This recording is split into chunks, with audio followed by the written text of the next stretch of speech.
From the Meadowlands Arena, the kickoff of season number 4. The New York Arrows battle the New Jersey Rockets. It's New York's newest and fastest rivalry. Don't miss the action of Arrows indoor soccer right here on Sports Channel.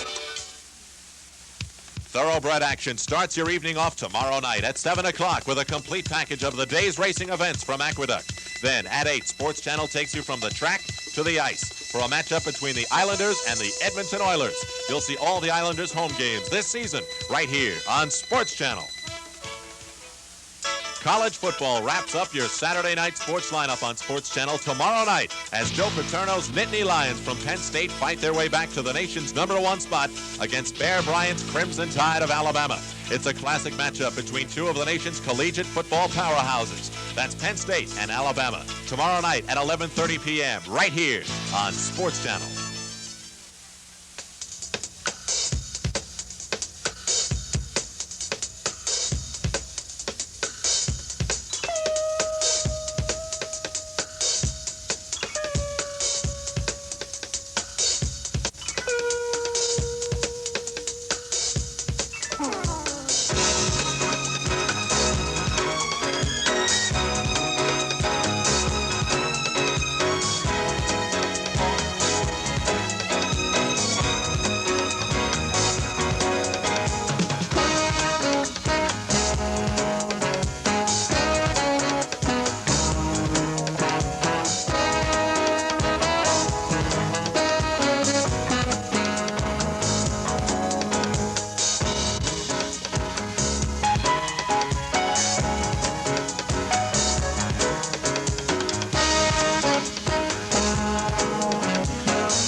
From the Meadowlands Arena in East Rutherford, New Jersey, Sports Channel presents MISL Indoor Soccer.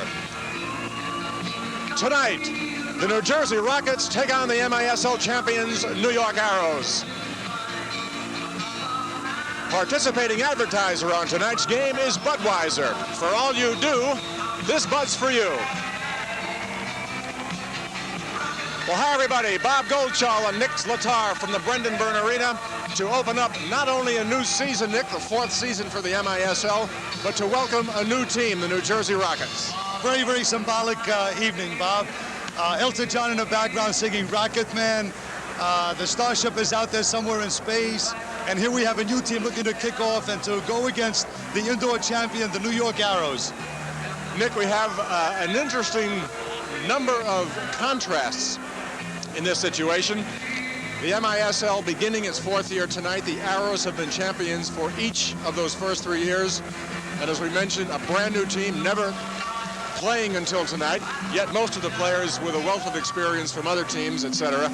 But it'll be interesting to see how a new team in this sport will do against a group of seasoned veterans. And add to that, Nick, half of last year's Arrow team, for one reason or another, are not with them this year. That's right. You know, in professional sports, in any team, you're always looking to upgrade your personnel. Certainly, Coach Popovich does it better than anyone else in the world, in fact.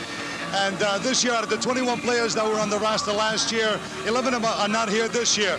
So certainly the quality players, with the exception of a couple such as Branko Segota, have been replaced by even better players. So this year, the team, I expect them to be a better playing team. As to whether or not they'll match that record of 35-5, over 800% of winning, we don't know, because there are too many variables in sports to be predicting that. But here we have a new team. They've only played 3 scrimmage games together. They lost 2 and tied 1. Certainly the players have all played. They're professionals, a wealth of experience. For example, Fred Grgurov, the #2 top scorer in the league. This is his 4th year. He's got 154 goals to his credit. He was with the Arrows last year. Was not altogether happy being #2 behind Steve Zungo. Well, now he's #1. So now he's got to score 4 for this team to hang in the game tonight. In the back is Alan Mayer, the top goalkeeper, one of the top American goalkeepers. Unfortunately, an injury is keeping him out tonight, but he will be replaced by another young goalkeeper from the Long Island area, Mr. Siafi. Radovic, a very strong defender in the back. Joe Roush in the midfield. And as I said, Grgurov up front. But that's only 4 players. Certainly not enough to stop the talent of the 16 of the Arrows that are dressed tonight. So the key is going to be the depth of the Arrows, the ability of the Rockets to come as a unit. What they will have to do is to slow down the game early. Don't get blown away. One of the big things that everyone anticipates is this going to be a blowout. I think we'll be able to tell after the first 15 minutes. Nick, let me ask you a question about this MISL. Is it as easy to adjust to an indoor team as it is to an outdoor team? In other words, to take it a step further, for a group of new players and new faces playing together, is it easier indoors, outdoors, or no difference? Oh, there's quite a bit of a difference. In fact, this is a different kind of a game, requiring different kind of players. Certain players have a style, for example, and they make a living playing air balls. You know, they're very strong in the air, and this is their forte. They score goals, they defend goals primarily in the air. There is basically no such thing as an air ball here, because the rule mandates that you keep the ball in the playing field. There's a two red line pass, so you must always try to keep the ball on the floor. The primary requirement here is skill, ball skills. And because of a confined area, you must be able to play the ball quickly, to play it instantly. Because of the confined area, people are always on top of you. You must think quickly and act quickly. And if you cannot, you cannot play the indoor game. It's designed for the player with individual greatness, and this is what makes this game fun. All the action, and the good players are the ones that are doing it. Nick, we can talk about similarities between indoor soccer and with other sports. But as you mentioned, the quickness required and the low ball, you automatically have to think of hockey, especially in the sense that you've got the boards now to contend with and not just a sideline. Yes, it's hockey, but I prefer to look at it in basketball terms. Yes, you do have the confined area of hockey, and some of the rules, or the layout of the field, I should say, is similar to hockey. But I think one of the things that's going to happen this year, because you have coaches, there's only 3 new coaches in the league this year out of the 13 teams. These people have been around. They figured the game out much, much better than they did in 1978, 3 years ago when this thing got started. Indoor soccer is played all over the world, but not in the confined area. So this is unique to America. Some of the soccer purists will say, well, it's not soccer, but I happen to disagree, because you must kick the ball, you can't handle it, and it is soccer, perhaps not as much as the purists would like to think. And I like to see maybe a little more of the strategy of basketball involved. Full court presses, zone presses, in all parts of the field. All right, Nick, one of the gentlemen we spoke to earlier is the president and chief operating officer of this New Jersey team, Ed Tepper.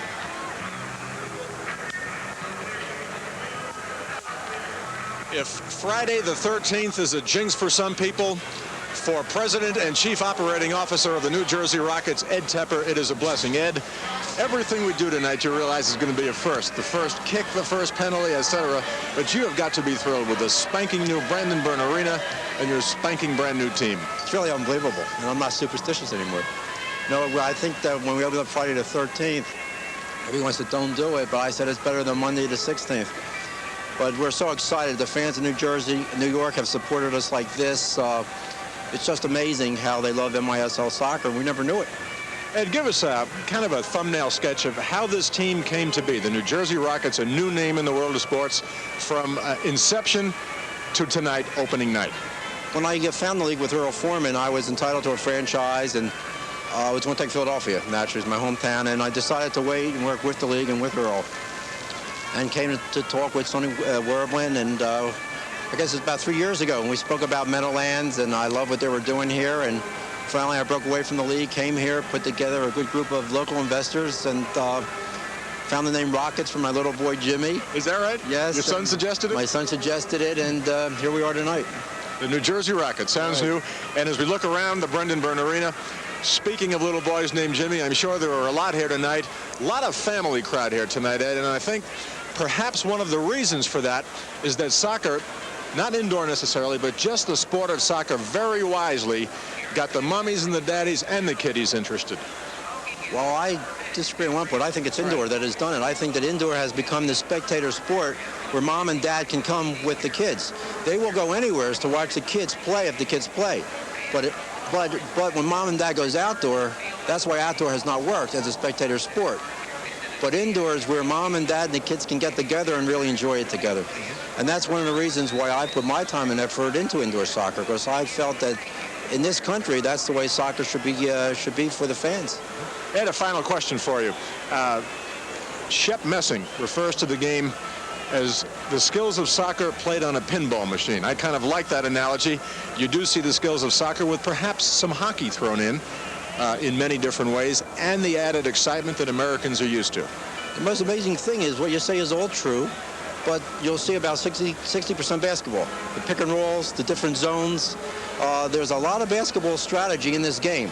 And as it goes on and the coaches keep getting better and better, we notice the basketball is a big part of this game. And of course there is hockey and the shorthanded, and the other thing too, and Shep is the best at it, which is that long pass, which is the bomb, and he can throw it, or the short pass. And whatever Shep Messing says, I'll always agree with anyway. Ed Tepper, we thank you for being our guest. Good luck with the new team and the new season. Ed Tepper, our guest.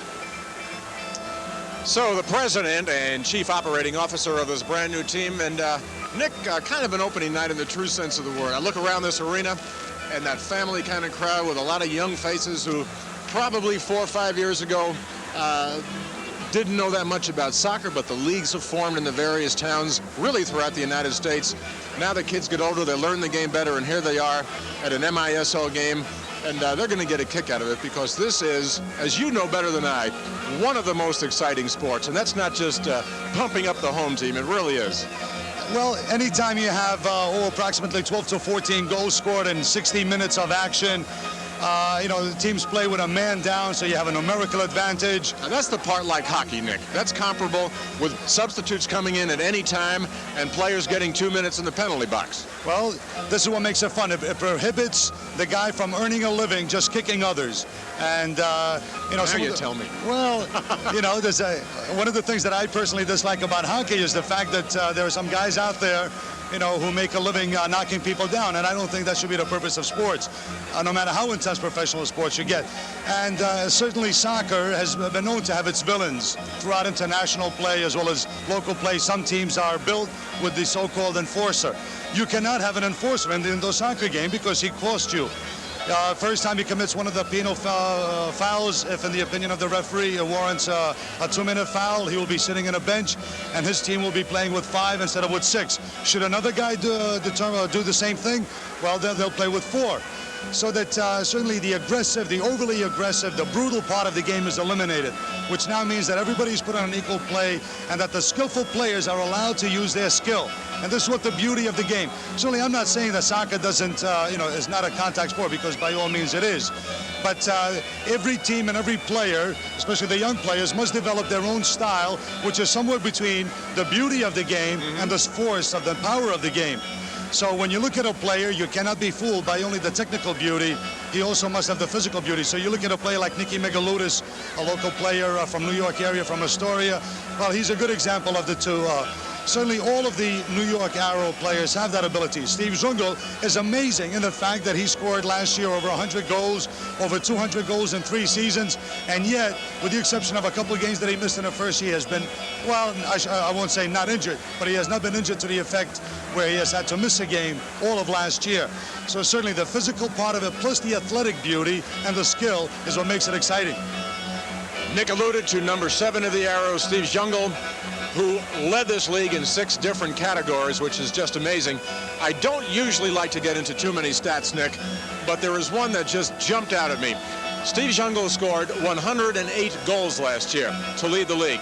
The number 2 scorer was Joe Fink of Philadelphia, who had 51 goals. Here's the discrepancy between numbers 1 and number 2. Zungel is doubling the amount of goals of the number 2 scorer. The talent that man has to be superior. Break it down for us a little bit, Nick, if you will. Well, if I could, I wouldn't, because if I could, certainly I'd be making all the money in the world. This is what the secret is. You know, how do you get the Jabbar? How do you get the Pelé? How do you get the Cruyff? How do you get the Zungel? The secret is there. Certainly a large part of it is innate. It's genetic, it's there, he's been born with it, and certainly he's developed, has refined it. He can shoot with power, yet he can shoot with accuracy. The perfect example was the 6th goal that he got against St. Louis with a score 5-5 in the championship game. 30 seconds to go, he gets away, slips it by Slobodievsky, and the team wins 6-5 for their 3rd championship. He can do it all. He is the franchise, he is the guy, and you know, there is talk around the league that if Hartford, which had one of the worst records last year, had him, they certainly would have been a contender. This is what he can do. But again, there's a complement of other people. You know, there's an interesting point that I think we need to bring out. There are 4 people on this team who are going for their 4th championship. Shep Messing, the goalkeeper, Renato Sila, the defender, Luis Alberto, the midfielder, and Steve Zungel, the forward. So Pop in his wisdom certainly knows how to build a team. You start in the back, you get a defender, get a playmaker, and then always make sure you have a guy to finish. So for all of you kids out there that are watching, that want to become great players, learn how to score goals, and then 7 years from now, we'll be talking about you. Nick, we mentioned earlier the fact that just about half the squad of last year's Arrows team, for one reason or another, is not with the team this season. But they were upgrading. They weren't standing still. They weren't saying, we've got 3 championships, we can kind of take it easy. It was a positive move. One of the things they did, one of the phases of the game they perhaps were not as happy with, were how they did with shorthanded goals. They were down to 38%. They've added Paul Kitson, which we'll get into as the game goes on. But for the moment, let's go down to the field and Paul Gorovitz in the pregame ceremonies. As the Rockets play their first ever game in the new Meadowlands Arena. The Rockets are pleased to have as their first opponents the 3-time Major Indoor Soccer League champions, the New York Arrows. Now let's meet their players. Number 1, Shep Messing.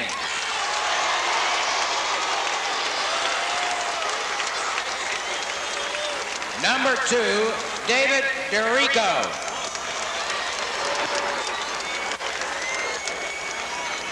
Number 3, Juan Carlos Mejia.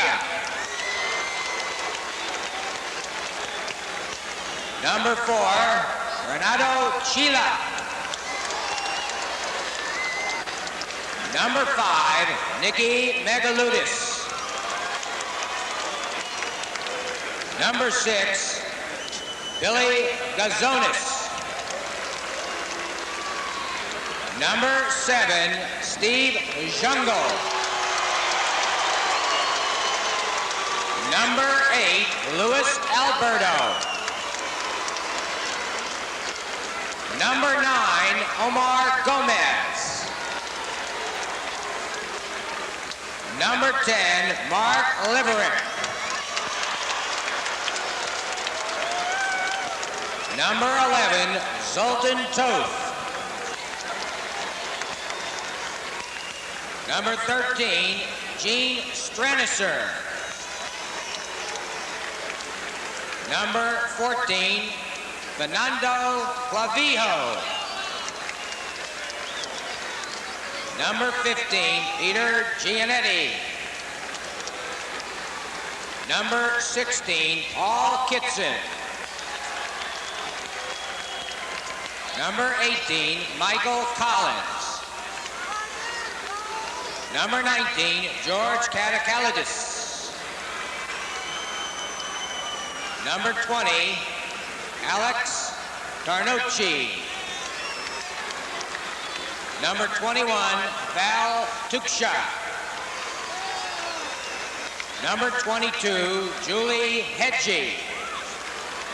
The arrows are coached by Don Popovich. The trainers are Alex Inote and Bob Baldwin.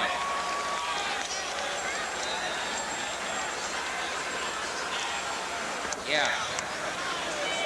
Yeah.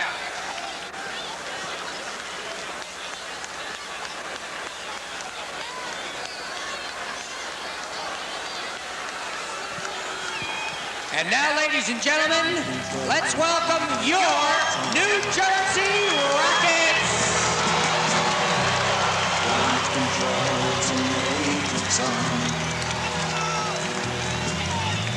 Number 1, the Stop It Rockets goaltender, Alan Mayer. Ground control to Major Tom. Rocket number 2 is defender Craig Reynolds.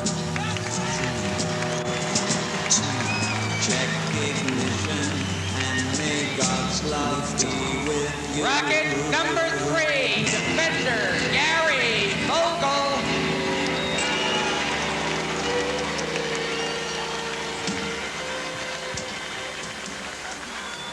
Rocket number 4, forward Hermes Karopoulos.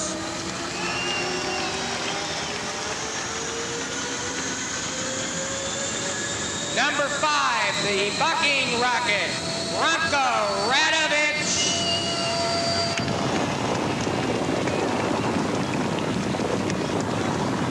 Rocket number 7, forward Jerry Morelli.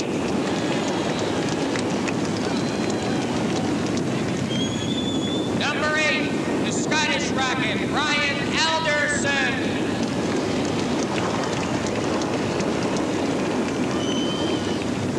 Number 9, the Rocky rocket, Lou Siopi.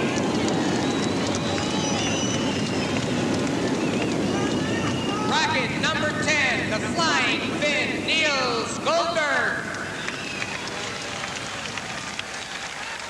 Rocket number 11, defender Howie Charbonneau. Rocket number 13, defender Tommy Grippo. Number 14, the Florida Rocket, Mark McCain.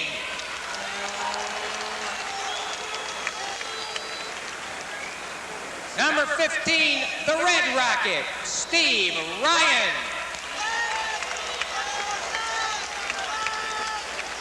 Rocket number 16, forward, Craig Allen. Rocket number 17, defender, John Newsom. The scoring rocket, number 18, Fred Gergerev.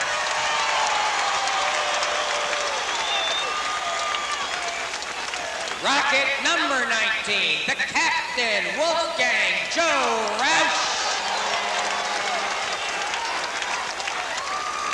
The sand rocket, number 20, Danny McNevin. The speeding rocket, number 21, Charlie Green. And the newest rocket, number 1, Chris Vaccaro.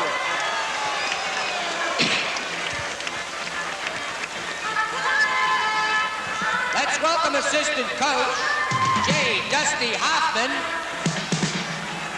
And here's the Rockets coach, former MISL Coach of the Year, Timo Lukowski.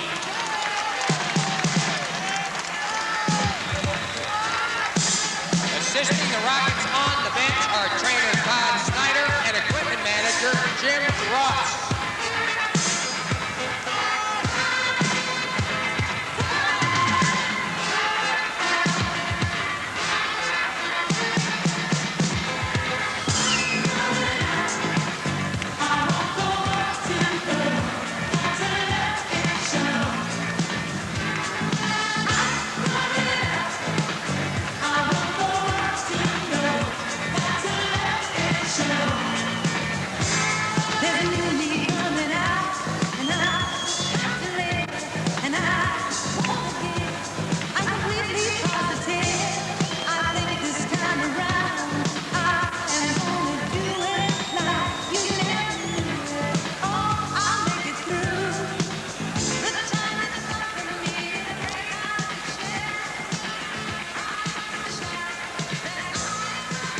Ladies and gentlemen, may I direct your attention to the north end of the arena. Entering the field are 9 children from New Jersey who will be participating in the raising of the Rockets' official flag. They are, from East Brunswick, Jonathan Seifert. Let's hear a cheer for these kids, too. From Livingston, Rodney Shenman. From Rockaway Township, Brian Ernst. From Shooting Stars, Glen Rocks, Richard Goldhill. From Scotch Plains, Fanwood, Chris Ferrara. From the Montclair Stars, Christopher Scott. The Bridgewater Rec, Steve Santo. From Westfield, Michael Dodd. And carrying the flag from Belleville, Bob Travers.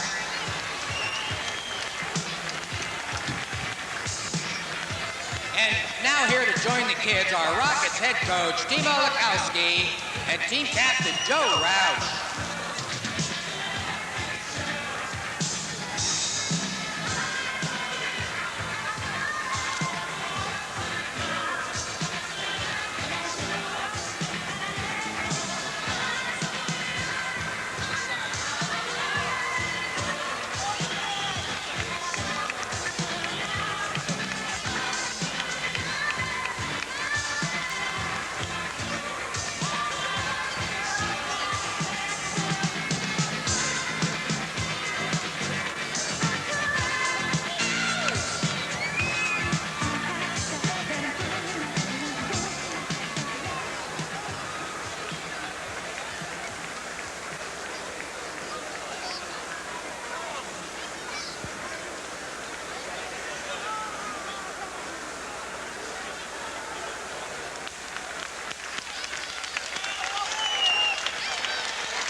Ladies and gentlemen, we ask if you will please rise to honor America.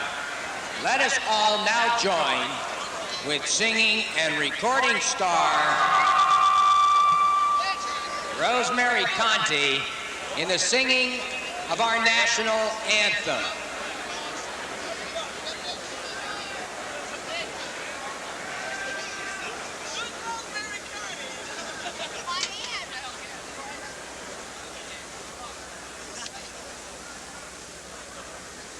Oh, say, can you see by the dawn's early light what so proudly we hailed at the twilight's last gleaming, whose broad stripes and bright stars through the perilous fight o'er the ramparts we watched were so gallantly streaming, and the rockets' red glare, the bombs bursting in air, gave through the night that our flag was still there. Oh, say does that star-spangled banner yet wave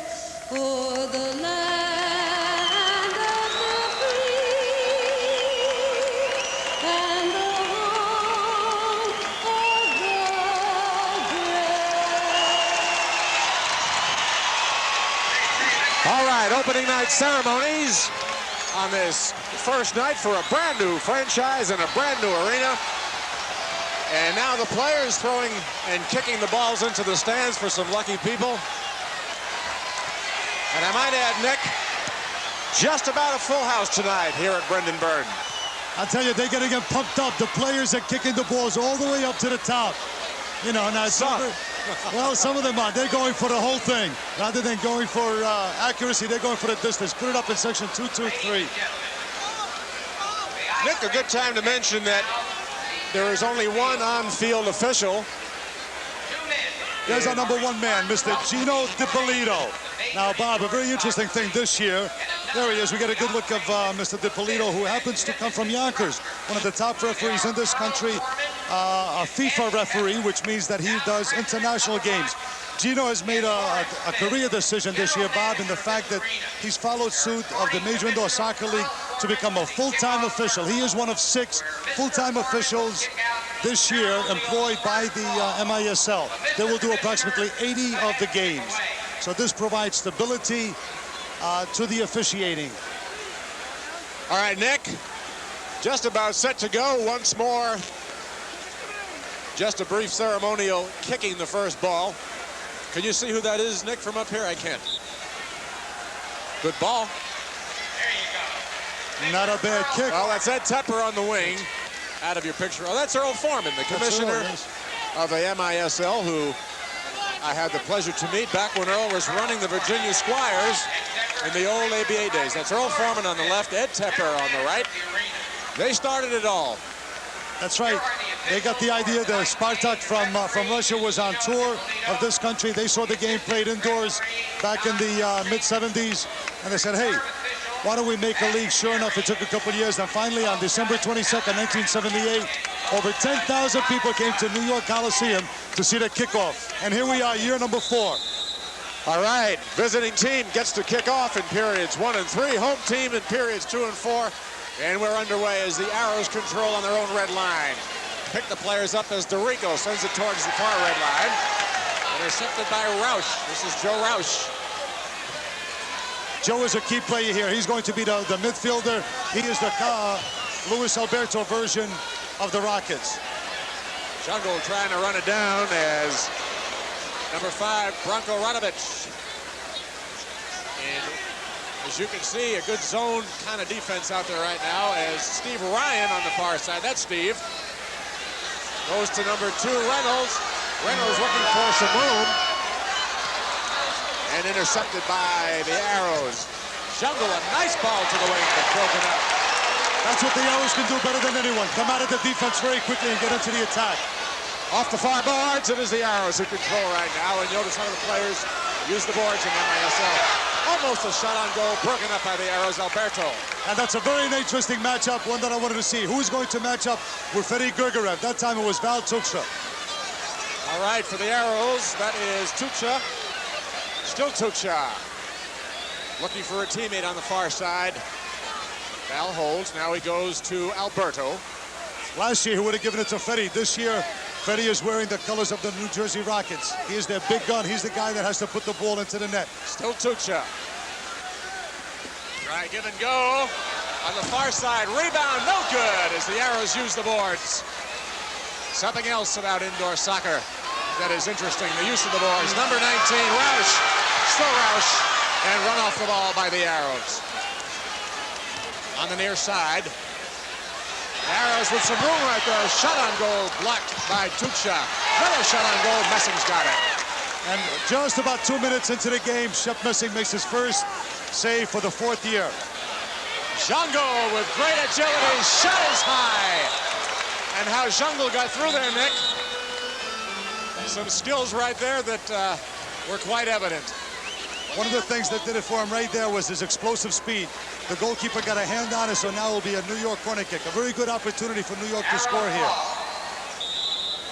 All right, the first corner as they run a little pick like the basketball that Nick talked about, with Jungle faking going down towards the goal and coming outside and high around a pick. As the ball goes over the sideboards. Here we have a kick in, an indirect free kick. Has to touch a player. Can be either team, but has to touch another player. Off the boards. And you can see that was a set play as Jerry Morielli, the native of Canada, coming upfield. Nice ball down to the middle. And this is Allen. Morielli waiting for his teammates to set up as the Arrows go into that box zone out there. Arrows claiming hands, a late whistle, but it was. And sure enough, they got the call. They'll have a chance to put the ball up front. Here we see a matchup. John Newsom, a former Arrow of 2 years ago, matched up with Steve Zungel. No score in the game. We are 12 minutes and 15 seconds into, or I should say remaining in the first quarter. They play 15-minute quarters as the battle for control at midfield.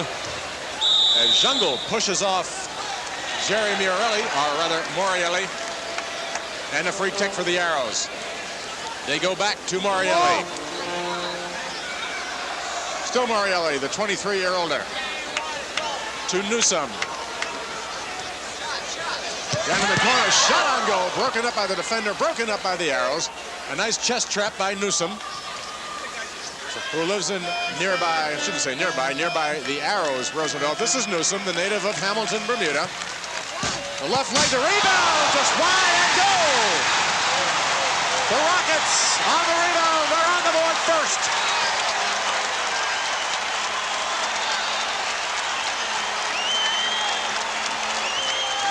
Well, here we see John Newsom.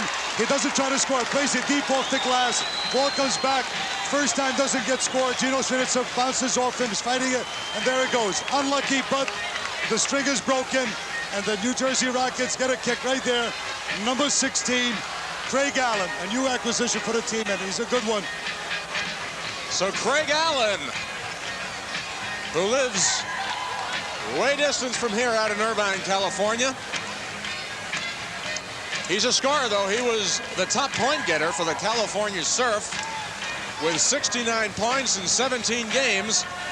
The only member of this team, Nick, who had to pay his way from Great Britain to the United States for a tryout. He made it as the result of an open tryout. Well, he was confident in his skills, wasn't he? He sure was, and with good reason. If you want it, you got to go for it. Nick, I like the way he missed the first rebound, but came right back and hung in and went for the second. Well, it's the boards that you mentioned earlier. They create opportunities that normally wouldn't exist there. Well, they give the goal to Brian Alderson. I thought it was Craig Allen, too. So correct that. Give the goal to Brian Alderson. And the Rockets leading. Just in the first period. Bob Goldschall and Nick Zlatar from the brand new Brendan Byrne Arena, the home of the New Jersey Rockets. They try to give and go with Steve Ryan, the bearded one out there. That is Ryan in the corner battling with Gene Strenisser. And almost a bad play out there by that defender. Well, Freddie taken. Gergevich stepped in and stole the ball from Nicky Megaludis, and Shep had to come down and make the save. A whistle as Paul Kitson puts it down. And they try and give and go with Kitson in the save. Here's a dimension that this gentleman, number 16, getting up right there. Mr. Kitson adds to this team. Paul has unbelievable speed. He has the breakaway speed, and it was his speed that created that opportunity. So, a direct free kick. And the wall, this wall is tight in MISL soccer, Nick. They've got to be 10 feet away from that ball. And I tell you, that ball comes in a hurry. Gino Schmidt is going to lay it off. Shot is wide. Rebound by the Arrows. Headed off and over the plexiglass. So the home team Rockets will take it in. Substitutions coming in fast and furious. There we go. There's the gentleman, Mr. Brian Alderson. He was the guy that right now his team is enjoying a 1-0 lead. Okay, again, the Rockets on the attack. And this time it is Grigory in front of the goal. A nice ball to Ryan. Broken up by the Arrows. Using those sideboards to great advantage, Nick. I'm very impressed with the Rockets so far. This is a team that's only played 3 scrimmages, but they certainly look very well composed here. They're using the boards. I know they've only played here for 1 time prior to this, and that was 3 quarters against Baltimore that they tied 3-3 earlier in the week. But they are composed. They're coming out there with an idea of how to play this game. All right, Jungle being marked for the moment by Nicky Megaludis. As the Rockets on defense right now, down come the arrows. Number 14, Clavijo. Fernando Clavijo, broken up by the arrows again. That was Julie Heggie in front of the goal and off the boards, taken by New Jersey. 1-0 Rockets. They broke the ice on this brand new season. Kitson to Mikia in front of the goal and taken by goalie Vaccaro. Chris Vaccaro. That is Vaccaro, or is that Siafi? That's I Lou take it back. Siafi. That is Lou Siafi. Off the boards in front of the goal. A good opportunity that time for the Rockets, but broken up by New York. This is Kitson. There's that nice smooth gate that Nick talked about. Shot on goal just wide. The rebound by Jungle, no good. And Siafi. Nice run on the far side by Craig Allen. He gives to Gregorin, the number 2 scorer for the Arrows last year, to Steve Jungle. And a penalty. You know, one of the things that, there we go, Mr. Gino DiPolito signaling none of that. Arrows quickly in play. Sorry, but one of the very important roles of a referee is to protect the players. And that's exactly what he was doing that time, making sure that that stuff against the boards doesn't go. Kitson with that great speed shot, just deflected by Siafi. Jungle with the rebound in front of the cage, shot goal. So Steve Jungle wastes no time in assisting teammate Julie Heggie.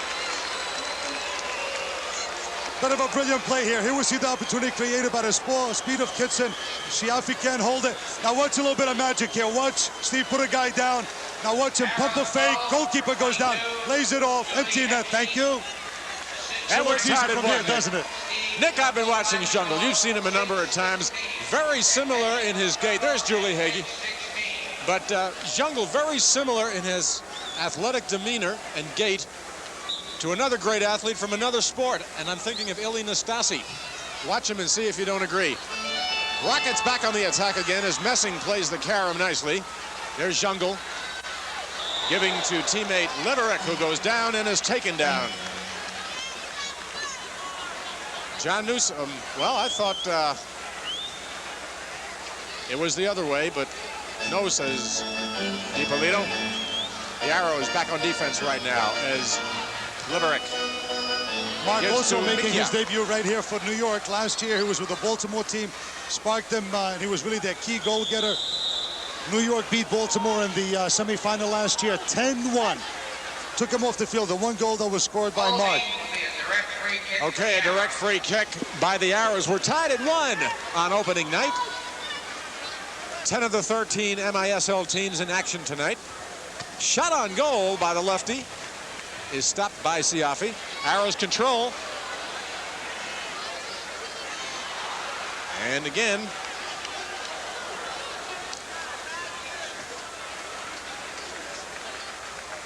it is the Rockets. Rockets trying to come out of their own zone right now as they give to Alderson. Good pressure by New York, not allowing them to come back. And here we go, looking to win the ball. Nice ball on the far wing to Borrelli. Has he got room? No.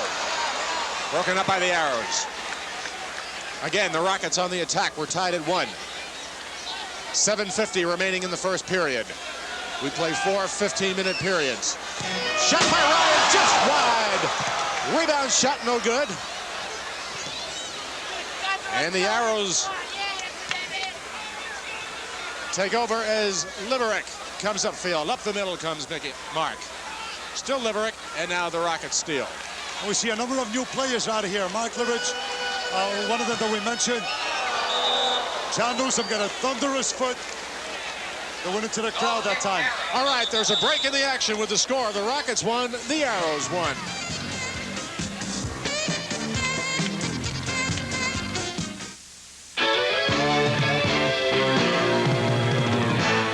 This bus buds for the people who make the tough jobs all part of a day's work. This bud's for you.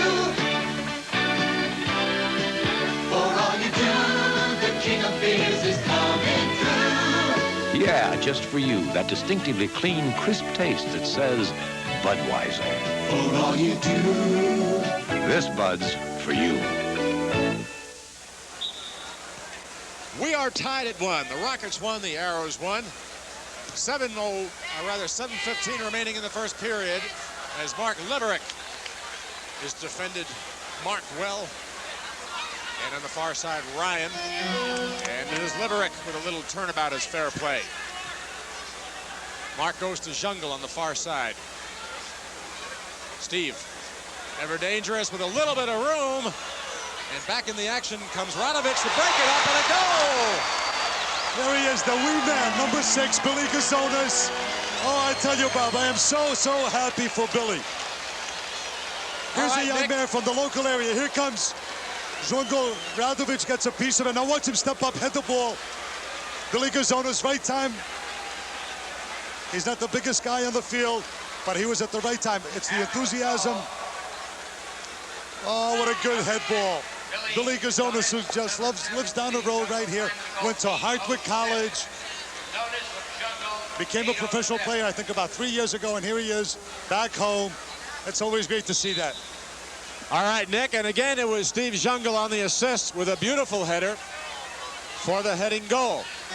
Just when I was saying how we don't have too much air balls in this game, sure enough, there it was. Mark Liverick, number 10. Liverick, as the Arrows, after somewhat of a slow start, press the attack. In front of the goal, the Rockets break it up for the moment. Gazonas gets it back. Goes on the far side. Shot on goal, broken up. The shot taken by Tuksha. Billy Gazonas, who stands at 5'5", is a perfect example. You don't have to be a giant to play this great game. In fact, I would imagine, Nick, it's better to be a little small where quickness is such a prerequisite. In front of the Rockets penalty area. This is Grigorov, broken up by the Rockets, rather by the Arrows. And on the near side, that is Tornacci, Alex Tornacci. Here's a guy that was the key player for Hartford last year, key attacker. Now he's with New York, so look for him to get goals on this team. Liverick with some dribbling as the Rockets zone that defense. And goalie Siafi. Lou Siafi, they call him Rocky. And we'll get you a close-up somewhere along the line. A little bit of a resemblance to Mr. Stallone. Whistle. And while we have the whistle, and take a look at Rocky, a little bit. Maybe we're stretching it some, but perhaps. We'd like to alert the stations in the Sports Channel network that will be taking the next opportunity for a local break. So stations, be alerted. Free kick for the Rockets, Joe Roush. And on the far side, the Arrows get the ball, but a whistle as referee Gino DiPolito calls a foul on Steve Ryan, I believe, or a penalty. A long ball up to Tornacci, and he loses to Craig Allen. This is Craig Allen. Intercepted by the Arrows and sent down towards Shep Messing.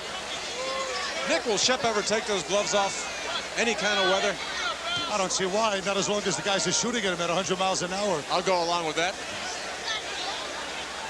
For the Arrows, Omar Gomez trying to go to Tornacci, and a whistle. As the Arrows dominating the play since about, maybe 5 minutes or so into the game. Nick, you concur? Yes, for sure.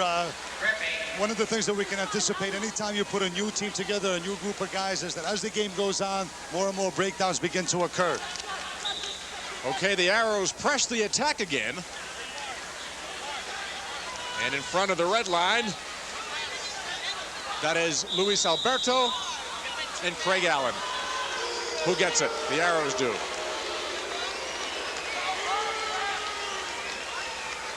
So the first indoor soccer game ever played in the Brendan Byrne Arena. Everything that happens tonight will be a first. First goal, first penalty.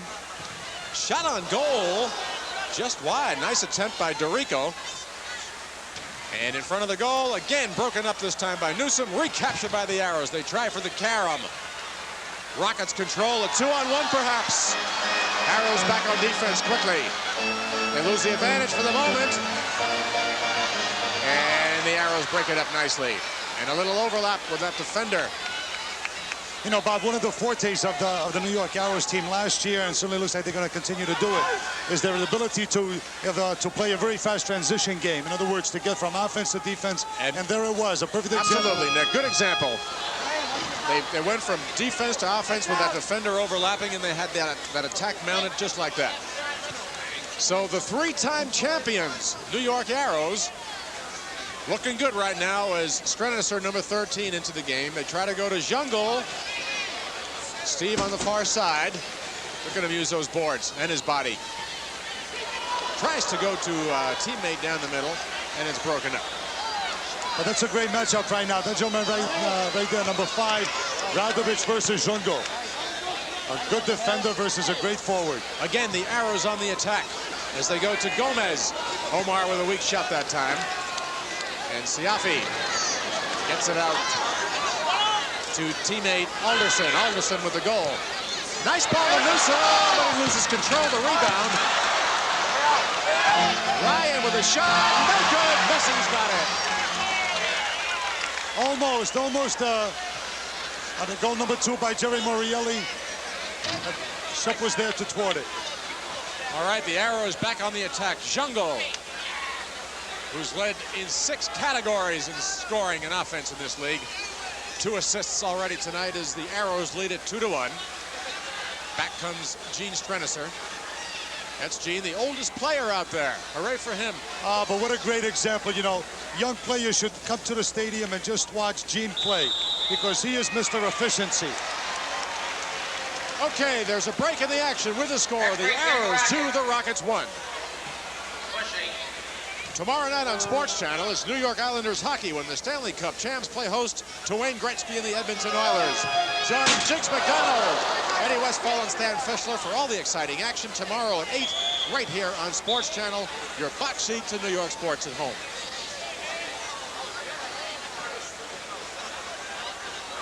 And the Arrows back on the attack. They lead 2-1 with 2 minutes and 30 seconds remaining in the first period.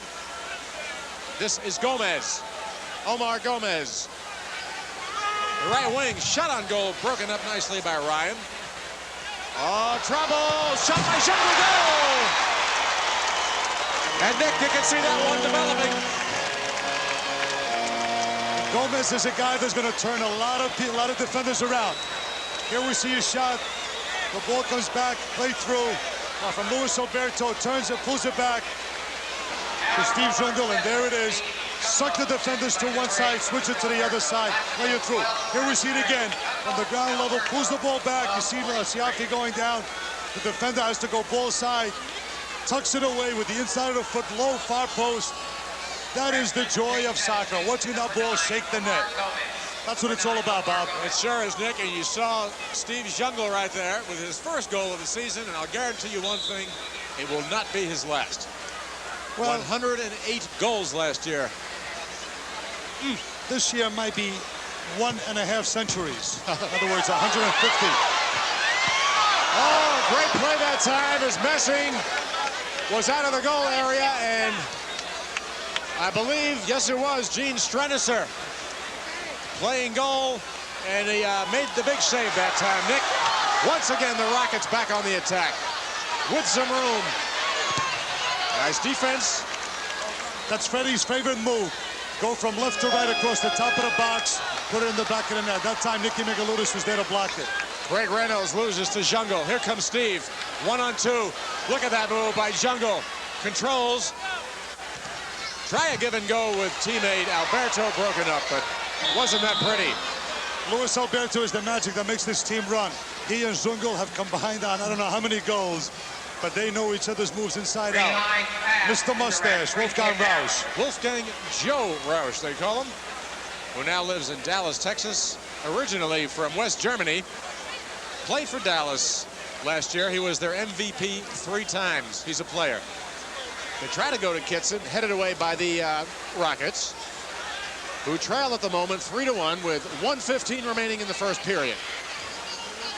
Rockets on the attack again. Kitson breaks it up. Kitson controls. Loses now.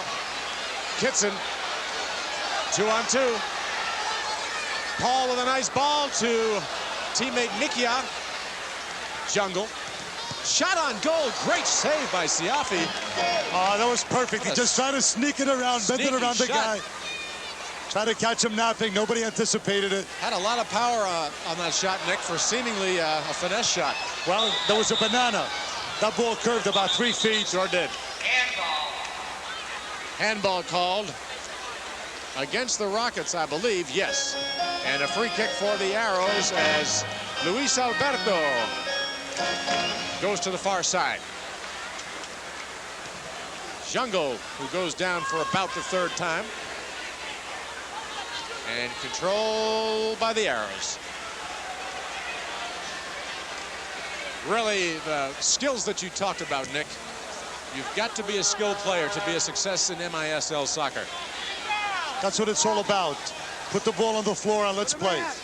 One of the things that we're going to see as this game goes on, the guys that are on the field right now for New York Arrows, and in fact, Samurlo but messing with the save. And that is the end of the first period. So, Nick, I thought a very well-played first period, and especially, although the Arrows are ahead 3-1, I thought the Rockets handled themselves well and had some good opportunities. Yes, they did. They scored a number. They had created a number of scoring opportunities. Balls coming off the boards. I was very impressed with, in fact, with the way they used the boards for a new team. Not enough finish. They haven't tested Shep as much as they would want to. And I think as the quarter went on, they got a little bit tired because one of the things that's missing at this point of the season from both teams is match fitness. There is no way to get fit unless you play the game. Well, that's part of the near sellout crowd. That's your man over there, Nick. Well, Gino DiPolito. No, that's the second referee, Mr. Don Winchang, and the two of them are now conferring. All right, Nick, at the end of the first quarter, the score, the Arrows 3, the Rockets 1.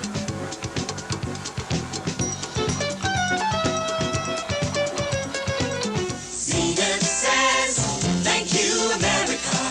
You bought 50 million Zenith TVs, so we're saying thank you with instant rebates. A $25 rebate on many 19 and 25-inch System 3 models. $50 on 25-inch System 3 Space Command models, including the only TV that's also a telephone, System 3 with advanced space phone. Zenith says, thank you, America. For choosing Zenith quality 50 million times. Well, the second period about to begin. I'm Bob Goldschall, and along with my boyhood idol, Nick Zlatar. Nick, I'm not ashamed to mention that. By golly, I've idolized you a number of years now. Ain't it great to be flattered? But I tell you, there's the guy right down there that's got to make some decisions. Timo Lukowski, secret of coaching. How do you turn a team around that's losing 1-3 and get them to come back? At this point of the season, the problem is not motivation. Part of it is just organization, getting to know each other. They signed the goalkeeper, Vaccaro, today, in fact, because Alan Mayer got hurt. Talking to Alan, who really I was looking forward to see him. He's out from the island area, West Islip, and in fact, 3 out of the 4 goalkeepers were from the island. But here we see some of the awesome records that New York has accumulated. Lost 18 games in 3 years. Now, I'll tell you what, any team that loses 18 games this year, Bob, I guarantee you will be in the playoffs. So in other words, if you lose 18, as many as they've lost in the last 3 years, you will still make the playoffs. Well, last year, 35-5. Something. 35-5. The year before, 27-5. The first year, 16-8. And as you pointed out, Nick, at the top of the show, they did not sit pat. They are out to improve their team. One of the things we touched on just briefly at the start of the game was a particular phase of the game when they had a man advantage last year. The Arrows were not particularly strong. They scored only 38% of the time with man advantage situations. This year they get Paul Kitson, who led the league in man advantage goals. He teams up with Steve Jungle. They've got the 2 best man advantage scorers in the league. Paul Kitson's speed is the primary factor. And, you know, speed is the unknown factor. It's something that you're born with. You can just barely improve it less than 10% through any kind of coaching that you wish to do. And Paul Kitson just has the God-given ability to run faster than the average Homo sapien. So then Pop said, hey, why don't we get him? And then when we're playing with a man down, send him on long balls. Paul knows how to run fast, and he'll put him in a net for us. Liverick taking advantage of a Rockets mistake. And it goes over the sideboards, over the plexiglass. And they try a give and go. Dangerous play in front of the goal as the Rockets got away with it that time, but not advisable for future confrontations. And into the game, Charlie Green for the first time, number 21. The Rockets, of course, moving from right to left in period number 2. The arrows from left to right. Ryan on the far side. To Green. Very quick is Charlie Green. Controls, now loses whistle. You know, you can see that this team has not been under the tutelage of Timo Lukowski for a long time. As the season goes on, and in fact, these two teams will meet next Friday at the opener at the Coliseum of the New York Arrows. And I know that there's just a couple tickets left, and that is going to be a spectacle to be remembered. Well, there are some seats. Not many, but there are some. The first home game for the Arrows next Friday, November 20th at the Nassau Veterans Memorial Coliseum. And of the Arrows, that is Fernando Clavijo, number 14. Clavijo, in addition to the Arrows, will be the first Arrow to spend a little bit of time here in the penalty area. There he is, number 14, a defender midfielder. New York will now be playing with 4 players rather than 5, giving the man advantage to the Rockets. We see Paul Kitson in, so let's see if the team goes over the top, goes long to Paul, and looks to sneak one in. All right, for 2 minutes, it will be a man advantage. And the Arrows in that box defense that is employed both in the MISL as well as the NHL. Swinging the perimeter, shot on goal, no rebound. Recaptured by Megalopoulos. Well, the Rockets here are trying to spread the defense of New York out by staying wide and then playing it off the board just as we saw that time. Here we go. Paul stole the ball, but just couldn't get away. The board's got in his Might have had some room, too, Nick, as the Rockets back on the attack again. Far side. There's the box defense in front of the goal. Shot! Hits the post that time. Great effort, but they come up short again. Freddie Gergeret with a great shot, but it was a super dummy. A ball let through the legs of Stevie Ryan, who let it run for Freddie and almost got it. But here's New York on the attack. Here come the Arrows with a man down. And Siafi has it as Valtushka with a nice effort. Back come the Arrow, rather the Rockets on the attack. Ryan goes to his wing with 49 seconds left on that penalty to Clavijo. They've had one good shot. That's about all. And a penalty. Or I should say a whistle. The foul against the Rockets that time. Did you see it, Nick? I did not. Yes, it was. It was after the fact. He took him down. The referee was not going to call it, but I think Brian Oberson got a little bit over anxious and kicked him. 35 seconds as the Arrows almost had an opportunity of their own, but it goes by the boards. Rockets back on the attack. This is Alderson, who's got the only goal for New Jersey so far. Back to Brian they go. Shot on goal, broken up. Those good defenders stopping a lot of shots tonight. And a whistle. Trip call against, is that Mejia? Yes, that's Juan Carlos Mejia, another new defender on this team. I guarantee you, he is a scrapper, but a skillful one. Nice see him save do by things that many Messi that forwards time. can do. Nick talking about Mejia, who played for the Chicago Horizons last year. We have Brian Berg. And the penalty period has expired with neither team scoring. 3-1 in favor of the Arrows. 12 minutes and 10 seconds in period number 2. Very critical time for the New Jersey Rockets. They needed a goal that time with 12 minutes to go here in the second quarter. They needed to score a goal, make it 3-2, because you cannot play catch-up with New York. And that is just what they have to do, Nick. Catch up. They trail 3-1. The Arrows control as Mikia once again. This time it is stolen by the Rockets. Midfield. Newsom. Towards the goal, some room. Broken up nicely. Fernando Clavijo with good defense that time. Yes, good block. There he is. Fernando came in, stepped up, and blocked that ball. So a corner for the Rockets as they make some substitutions. Out goes Grigorov. And I believe their second corner of the night. And you see the low ball that Nick has talked about in MISL. And back they go to Siafi. Rockets scored first, then the Arrows replied with 3 goals of their own. They lead it 3-1. 11:25 remaining in the first half.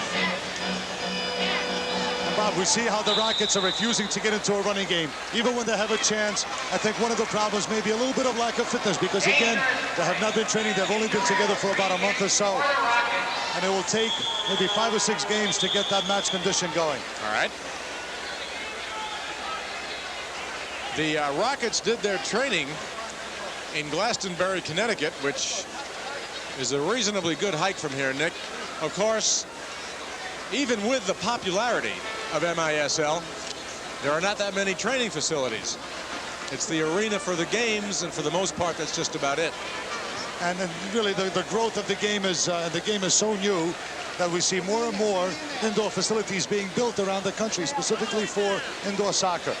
A bit of a conference with Mr. DiPolito. He's now going to go over to the New York bench and explain things to Coach Popovich. No problem. Well, the players are ready to play, but Mr. Ippolito is not ready to let them. Look at the strategy, the defensive strategy. You see a somewhat things very simple here, Bob. Be goal side of the ball. Don't let the opponent be closer to your goal. All right. Asking for the 10-foot rule, I believe, Nick. Did we get it? Was that right? Now here we have a delay of game, I believe. Delay of game by the Arrows. I think what happened is that Luis Alberto stepped up a little bit too soon, and he called encroachment on it. He delayed the game, and will now have to serve the time in the penalty box. So the New Jersey Rockets will once again be given a man advantage. Luis Alberto, one of the nicest people you ever want to meet, is now the bad guy. Dun, dun, dun. Sit in the box, Luis, relax, we'll get it back. Delay of game is a 2-minute penalty, which is called under 4 sets of conditions. A deliberate kick over the perimeter wall, too many men on the field, encroachment, or if the goalie delays the game. That time it was encroachment. For the goal and blasted off that plexiglass. Another banana shot, just didn't get enough of it to curl it into the upper right left-hand corner of Shep. Jungle. But Bob, just to clarify that penalty a little bit more, it's a new rule put into MISL this year. On a restart, in other words, on a still ball situation, you have 5 seconds to put it in. You don't. They don't want either the defending team or the attacking team to lose. Whoa! Wow, Messing losing the handle that time. But it was a foul on Joe Roush, a dangerous play. He can't. And we'll get to see it again. Here we go. A ball put into the corner. Joe Roush. You can see him kicking Shep, and certainly that's not allowed. And we have a direct kick for New York. All right, Nick, the Arrows lead it by a score of 3-1. We have 10:35 remaining in the second period. As the Rockets trying to get something going in a whistle. Taken down was number 19, Joe Roush. Let's see it again. This could be very tough. Look at the player comes in. Tough not call. An intentional foul. No, it's a foul. Yeah. But certainly not an intentional one, but it's one that you can get seriously hurt in. Because your foot gets stuck on the floor and a guy kicks you and all your weight goes forward. But all right. The Rockets with the man advantage once again. Shot on goal wide. The rebound controlled by the Arrows. And 2-on-1 right now. Jungle on the right wing. Stowe Jungle. Shot on goal. And a whistle. And what does referee DiPolito have to say this time, Nick? They're going to confer. This call was made by Don Winshank. It was made off the ball. This is the role of the second official. He assists the man in the middle. And he saw something that we did not. This is what makes it fun. Brian Oberson says probably, hey, this was a legal charge. The referee says no. Hello, Brian. All right, the first penalty against the Rockets tonight goes to Brian Alderson. And Brian, they call it for tripping, Nick. Again, off the ball, and this is for our fans when they come to watch the game. Don't just watch the action on the ball, because you'll miss some wonderful things that are happening off the ball. Especially some of those caroms off the backboards. It happens so quickly. But, you know, this is what makes the game interesting and easy to watch, even though it may be the first time, is that everything is in front of you. The action is there. It's not complicated. The ball is always in full view, unlike in football where they try to fool you by handing it off to the guy you never guessed. So each team playing with a man short. The Arrows on defense. The Rockets lose the opportunity that time. Kitson to Jungle. Perhaps, Nick, they waited a touch too long that time. Well, they were looking for a quick 1-2, but it just wasn't there. All right. Kitson. Nice ball to Jungle. He'll know what to do with it. Nice defense. And the Rockets. As Clavio hustling back on defense. Green. This is Gregorian. He knows what to do with it. Loses to Dorico. Dorico to Gomez, or rather Alberto. Just a little bit too deep. Otherwise, Steve would have had number 2 for the night. There's that combination. Luis Alberto, Steve Jungle. All right, Alberto, as the Arrows press the attack. One penalty has ended. The other one has 53 seconds. Broken up by Green. Charlie Green. David Dorico has played an exciting game tonight on defense. He's won a lot of balls, and in fact, is unlucky not to have a goal from very early in the first quarter. And one of the veterans that's coming back, an MISL All-Star, David Dorico. Alberto in front, gives off to the wing. The carom comes to Kitson, who boots it up into the peanut gallery. And with that, there's a break in the action with the score. The Arrows 3, the Rockets 1.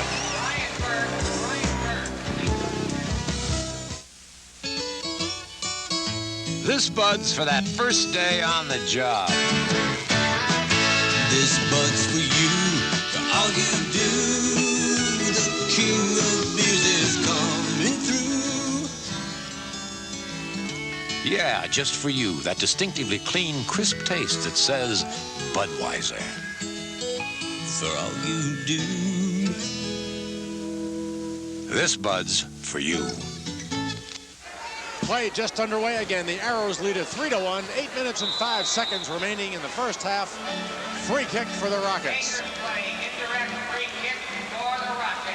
So the Rockets, who got out of the chutes awfully quickly tonight, scoring the first goal at 11 minutes and 36 seconds of the first period to go up 1-0. Find themselves on the short end as the Arrows came back with 3 unanswered goals. They lead it 3-1. Off the plexiglass, back onto the field again. And for the Rockets, Charbonneau in, number 11 for the first time, and so is Mark McCain, number 14. McCain marked by Megaludis on the far side. Strenicer. So glad to see that young boy, Mark McCain. Very young talent. He's originally from Atlanta, I believe, or from Florida. Yeah, Winter Park, Florida, Nick. I'll tell you, we're getting a lot of cards here. What is this, Christmas, Gino? Mark McCain, you talked about, Nick, just 20 years old, drafted out of high school, I believe. Right, but this is Charlie Green. He's paying the punishment. It looks a little bit like Mark McCain. Blonde, curly hair. But here's the bad guy. He needs a sip. You know, it's unbelievable how strenuous this game is. Everything is anaerobic here. You don't have a chance to rest. You're running up and down the field. And probably the thing that Charlie wants most right now is some oxygen. All right, the Arrows with a 3-1 lead. Coming back on the attack again. Liverick being marked by Megaludis. Bob, New York Arrows must score here because they are not putting New York away here. They've had a number of opportunities. This is their third man-up opportunity. and they really need to put him away a little bit just to punish him and keep him in line. Otherwise, the longer you let him stick around, the pestier they become at the end of the game. So the shorthanded Rockets control the ball for the moment, as the Arrows, with a man advantage, haven't been able to do much. Nick. That's right. Very good call. Everyone is saying, why? Well, Gino, you've got it all. It's indirect. You're right, inside the box. Because the ball was played back to the goalkeeper illegally. They were attempting to delay the game here. So the ball went from the middle third to the defensive third, back to the game, to the goalkeeper. Okay, so here we go.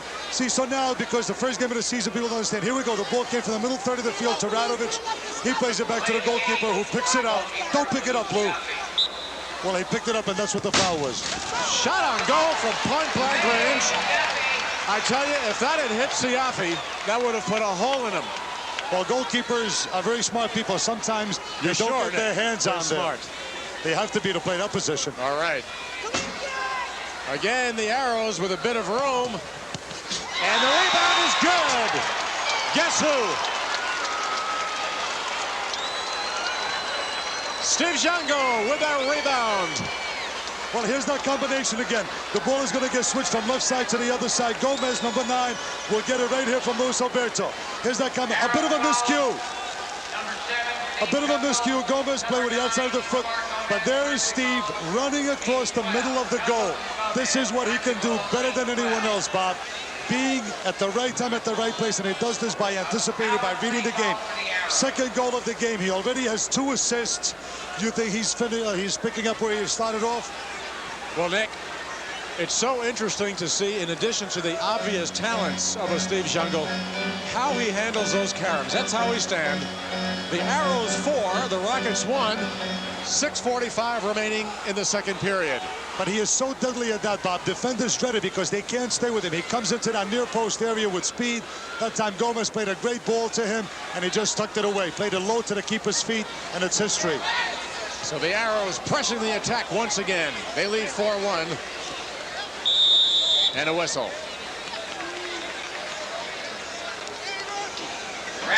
And we'd like to alert the stations in the Sports Channel Network that will be taking the next opportunity for a local break. So some nifty footwork that time. They called the foul, I believe, on Luis Alberto. Yes, it's a foul, and Lewis is not questioning the fact that it's a foul, but he didn't think that it warranted a 2-minute penalty here. Okay, Nick, a break in the action. With the score, the Arrows 4 and the Rockets 1. Tomorrow night on Sports Channel, it's the Sport of Kings, thoroughbred racing from Aqueduct. Join host Harvey Pack for in-depth interviews and highlights of all 9 races. That's Racing from Aqueduct every Wednesday through Monday nights at 7 right here on Sports Channel. It's your box seat to New York sports at home.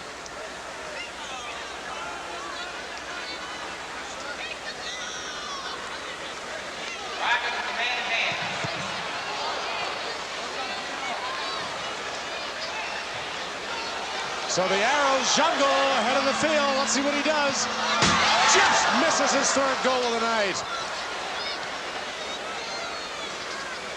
Jango, absolutely amazing. In front of the goal, Shet messing quickly out. A whistle. And the call, Nick?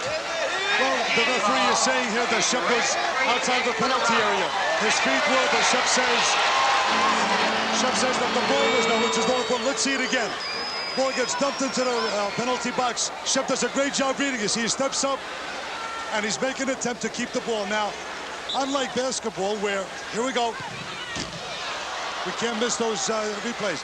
But in basketball, it's the position of the foot that counts. Here's the position of the ball. So the goalkeeper could be in the goal, but the ball has to cross the goal line. Okay, the Rockets trying to get back on the board again. Shot on goal, nice defense. It's called getting your body in the way. Takes a lot of courage. Here they come again. Shot on the goal wide. Broken up by the Arrows, they play the carom.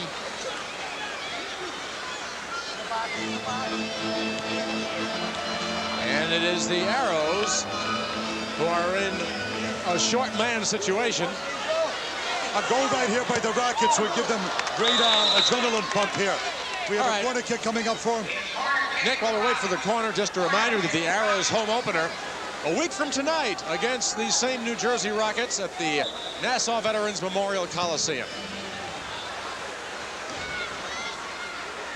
So the Arrows control in their own end. And back come the Rockets. It is the Arrows leading by a score of 4-1, 4:45 remaining in the second period. I tell you, I'm looking forward for that open at the Coliseum to see the third banner going up, the third championship banner. And again, like you said, some tickets are available, but you can be sure that that's going to be a packed house. They've got a great show planned, so you got to be there. The Karam, nice effort that time, but broken up by the Arrows. Nick, seems to me that when a ball comes off the boards, it just seems that the Arrows seem to react instinctively, whereas some of the Rockets still have to think about it. Well, this is experience. Oh, yes, very good point. Because, you know, what you must do all the time in all sports is keep your eye on the ball. Right? So as you're following the ball one way, Craig Allen just put the ball up into the seats. We're going to see a mass substitution here by both teams. Yeah. But what happens on the Karam, as you pointed out, Bob, is that you're looking in one way, and then all of a sudden the ball goes 180 degrees in the other direction sometimes. And by the time you turn your head and your body, if you turn. It could be all over.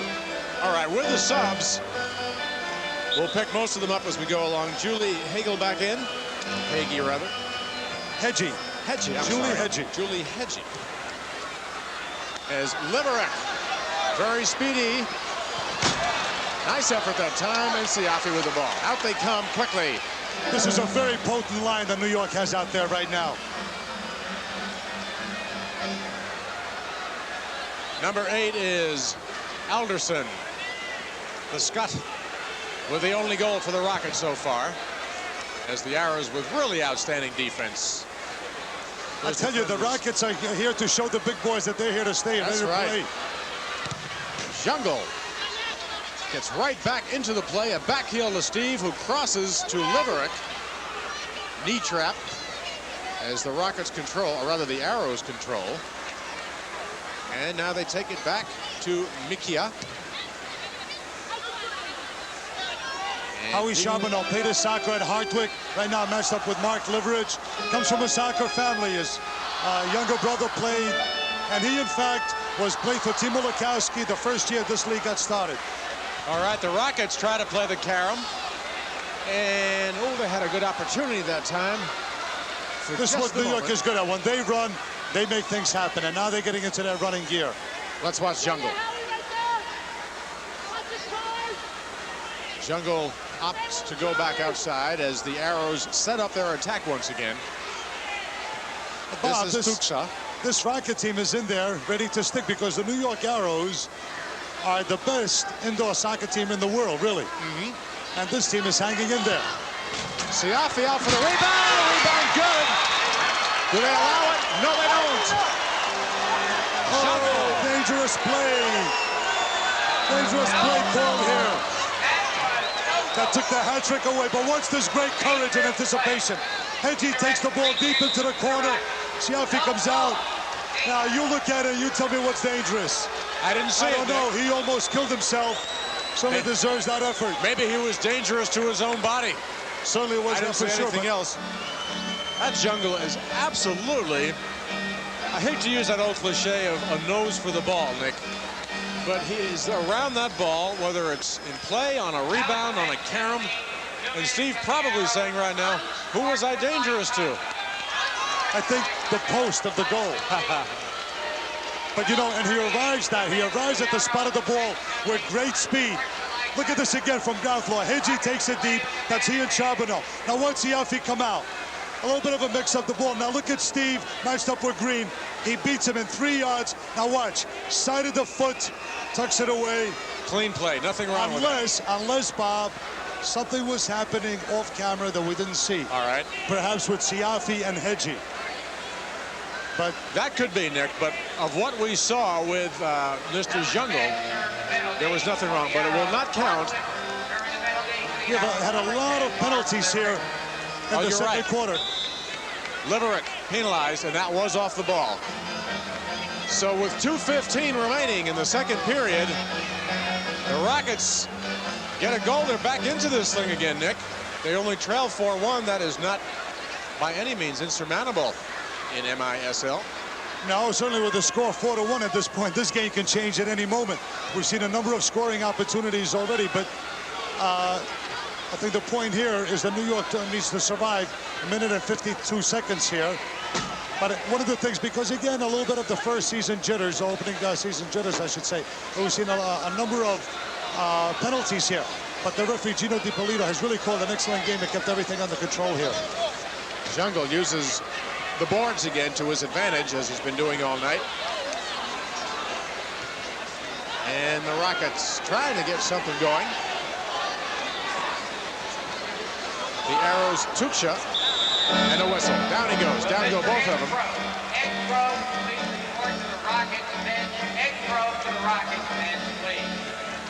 This is opening night of the 1981-1982 MISL season, as well as opening night for the brand new New Jersey Rockets. This is opening everything for them. Yes, it is.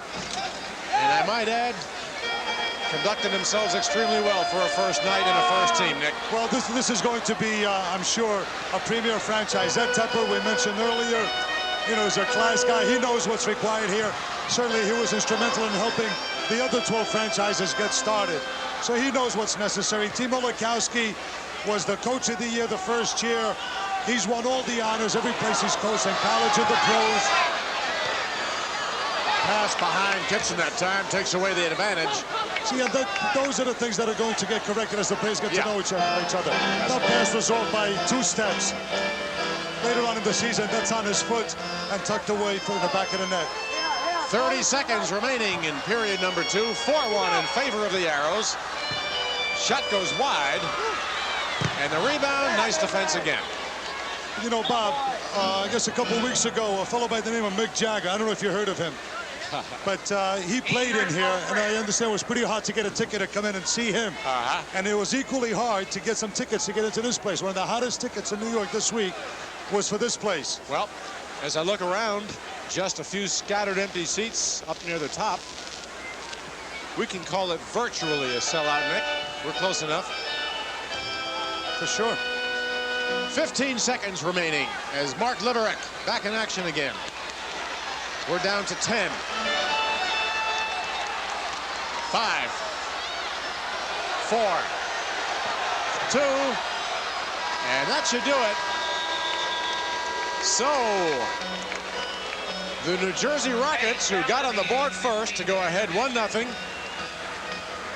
find themselves on the short end of a 4-1 score as the Arrows came back with goals by Hagee, Little Billy Gazanis, and then Steve Jungle knocking in goals 3 and 4 after assisting in the first 2.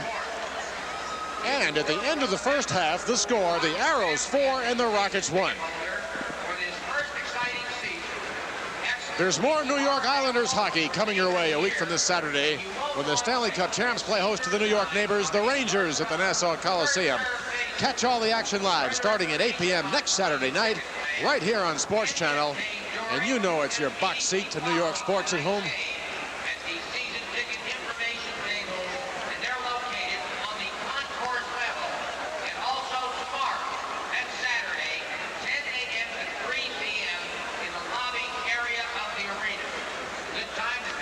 We're at halftime at the Brendan Byrne Arena. Bob Goldschall and Nick Zlatar.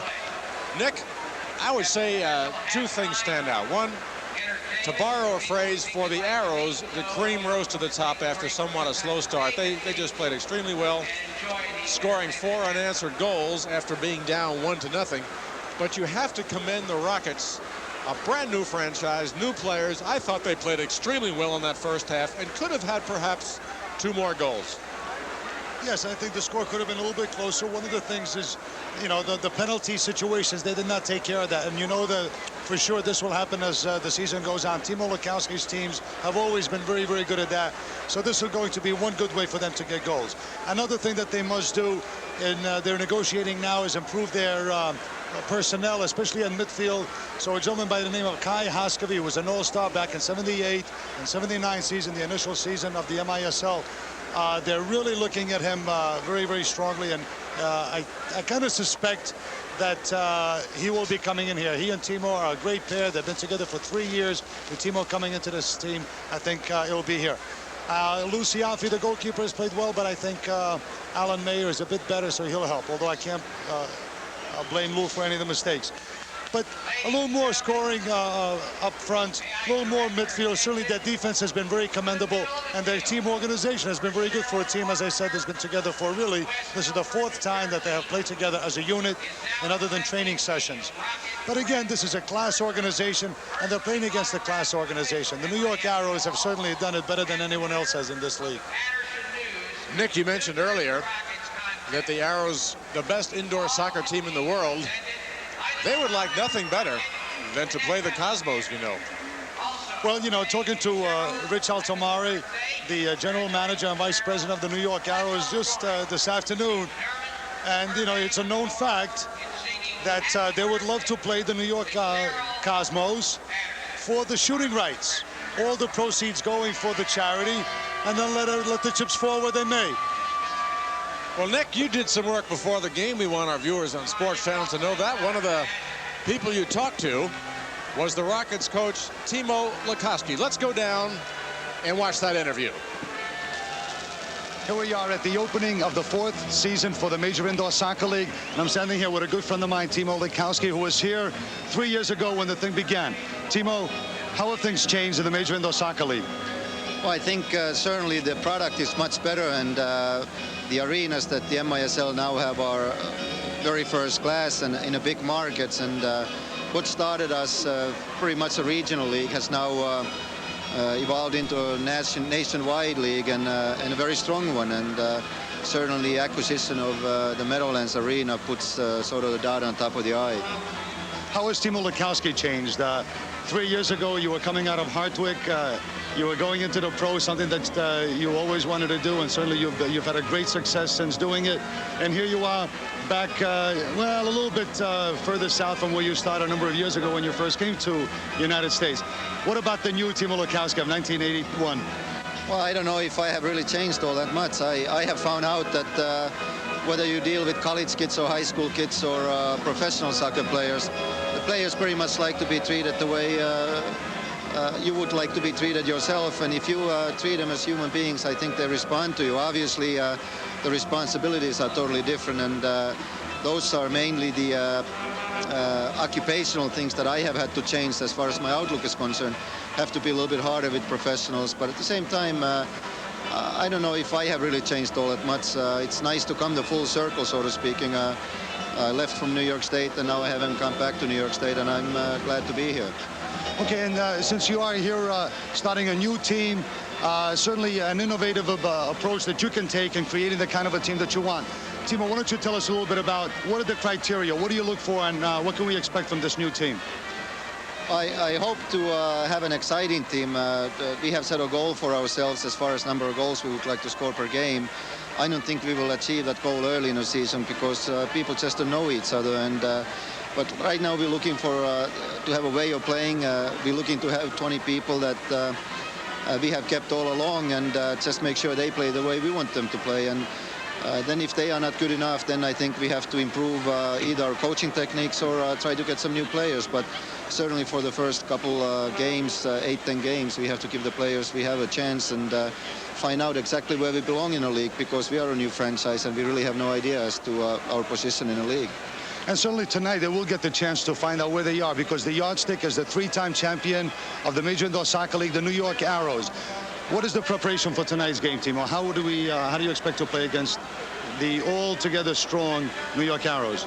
I think one thing we don't want to do is we don't want to get into a running game with them. I think if we leave Alberto's and Gomez's and Zangol's open too many times, they will go score goals for sure. I think we will have to try to stifle them and hope to play a bit of a counter-attacking style of a game ourselves. we want to play in a zone defense. We try to cut down a lot of passing lanes and just in general make it difficult for them to play, and at the same time look to break out quickly and try to create some chances of our own, because I feel we have pretty good team speed. And one of the things I liked about your team and the rest on your team is your defense. I know I'm personally disappointed, I'm sure you are, that Alan Mayer, the outstanding goalkeeper, will not be with you tonight. Please explain a little bit what happened to Alan. Well, we had a practice session in Connecticut the day before yesterday, and one of our players, Brian Alderson, took a shot, a fairly hard shot from about 3 yards out, and he made a reaction save.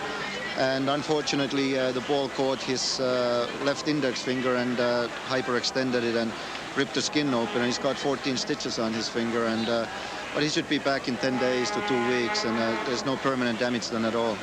Alan Mayer, for those of you who are not familiar, is a very, very exciting goalkeeper. He's from the Long Island area, and I guarantee you it will be a treat.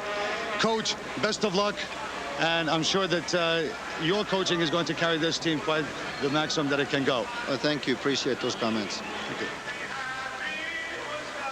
And we're back at halftime with the score: the Arrows 4 and the Rockets 1.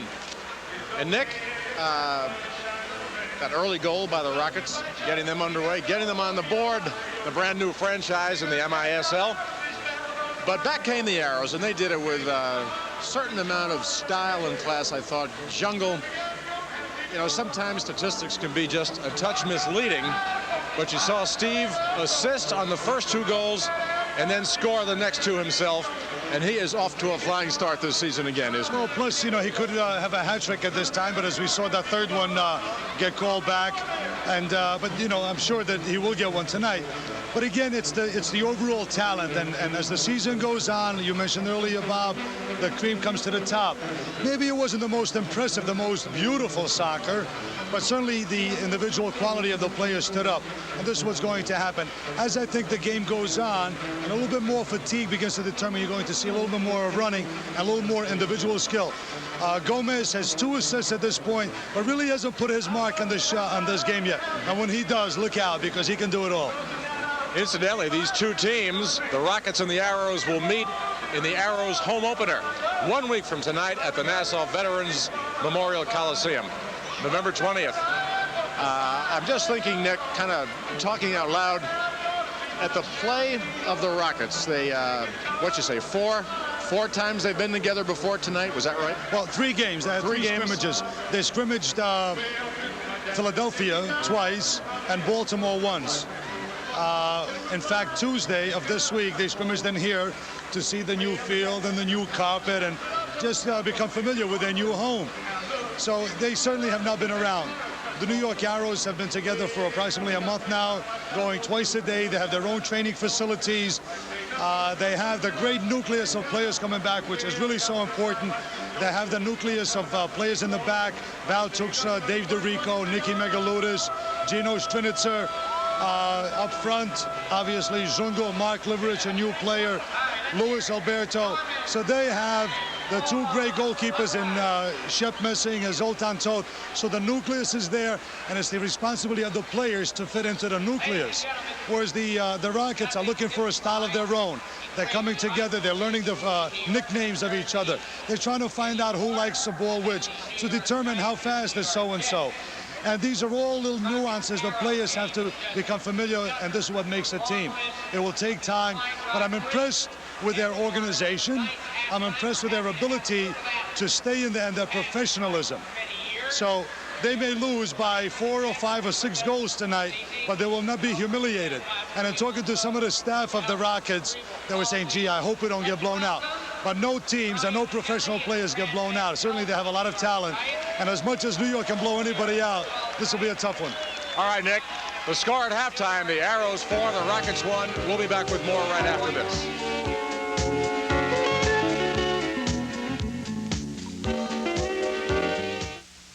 This Bud's for everyone who's in the groove. It's 5 minutes on the upswing of 5. Outside is 87 degrees under sunny blue skies. Stay tuned for my man Flash. I'm moving out of here, having myself an ice cold brew.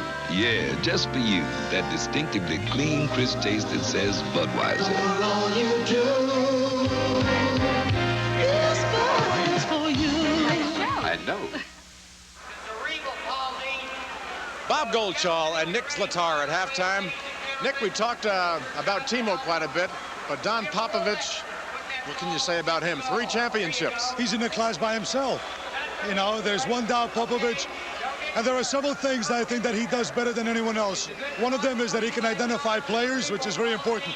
2, he puts them together in a unit. What do you mean identify players? Well, he knows what he's looking for. He can identify talent, and it doesn't take him very long. He can go to a soccer field, and in 5 minutes, he has assessed everybody's ability, and 99% of the time, he is correct.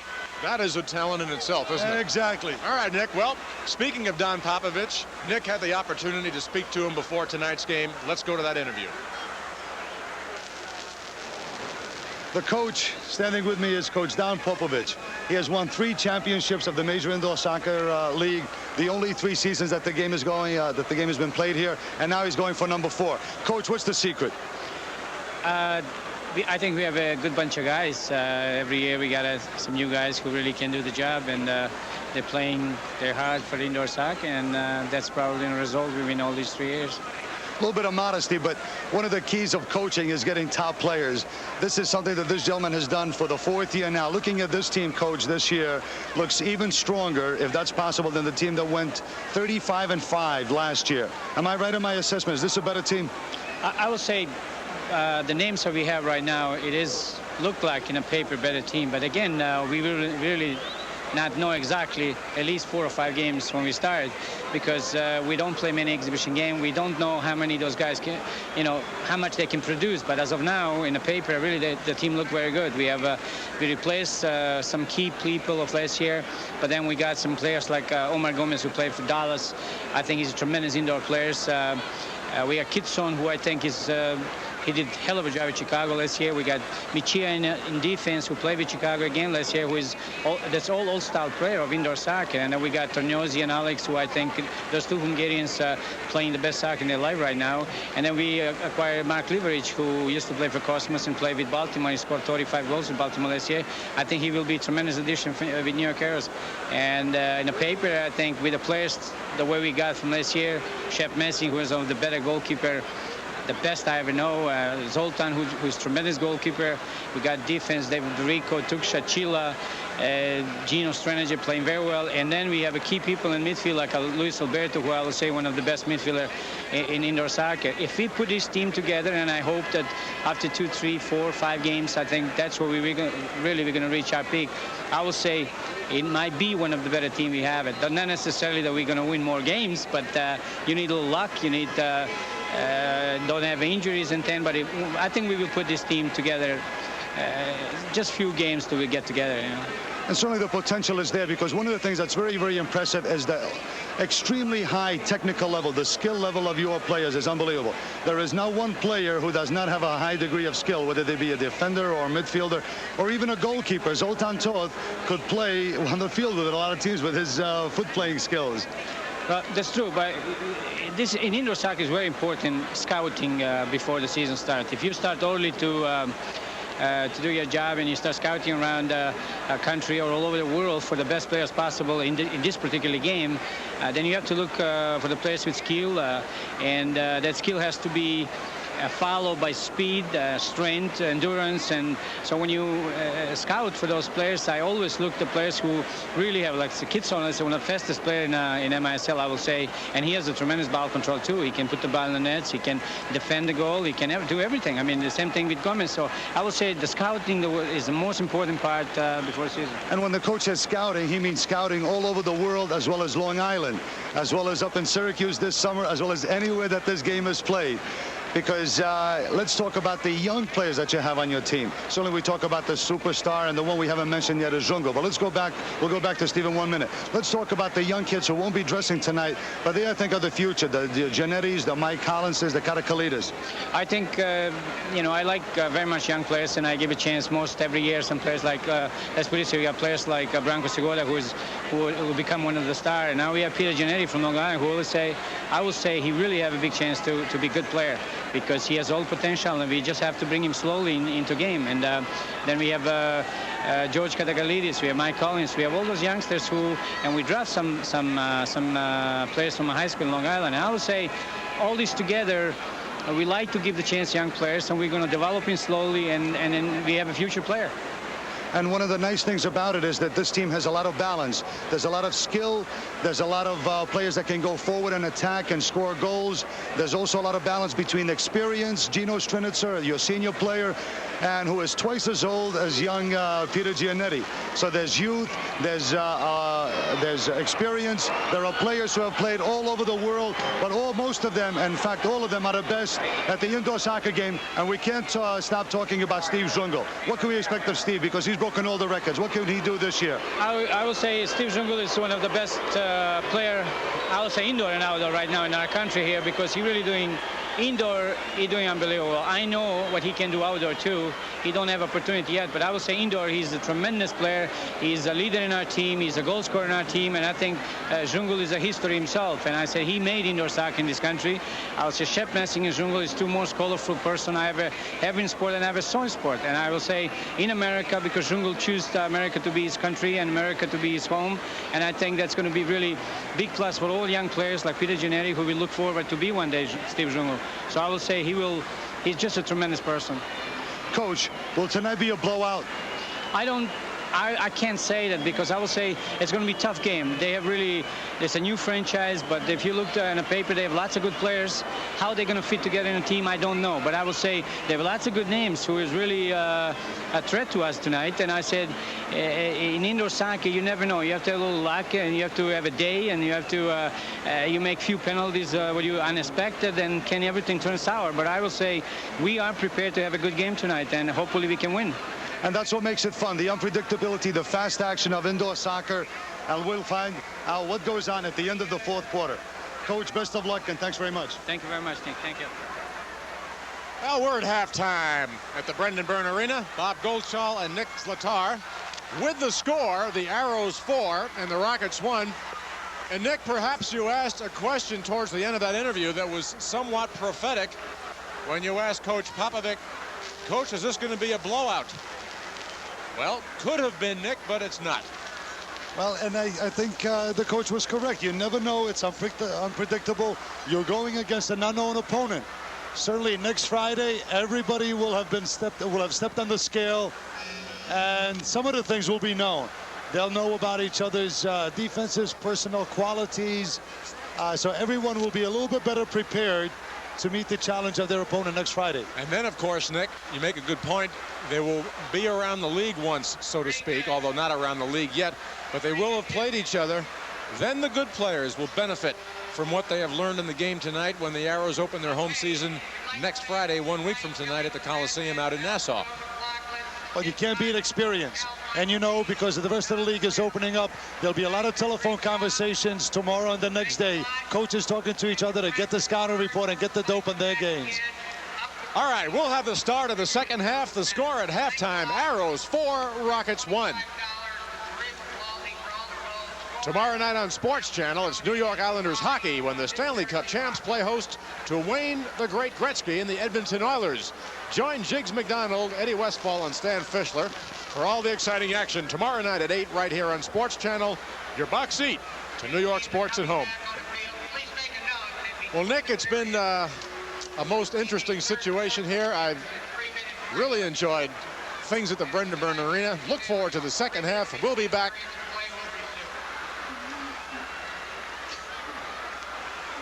And the team's back out on the field as the Rockets in their home red with white trim and the visiting Arrows with their visiting white with blue trim. Little halftime activity. Had some giant football players trying to put the ball into the net from midfield.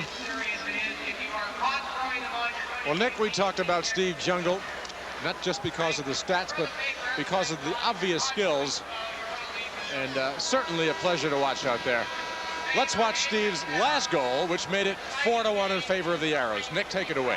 Here's Mark, plays the ball. There's Steve right there. Now he's going to swing it around. Luis Alberto comes into your picture right here. Swings it around to number 9, Gomez. Watch Gomez now striking with the outside of his right foot against the boards. Watch Steve at 100 miles an hour. Boop, steps up between the legs of Luciafi. It happened so quickly. He goes down on the floor with Howie Shabana, but then up there to celebrate. Goal number 2 for Steve Zwingli of the evening, and that was the 4th goal of the game. So that's the one that made it 4-1 early in the second quarter.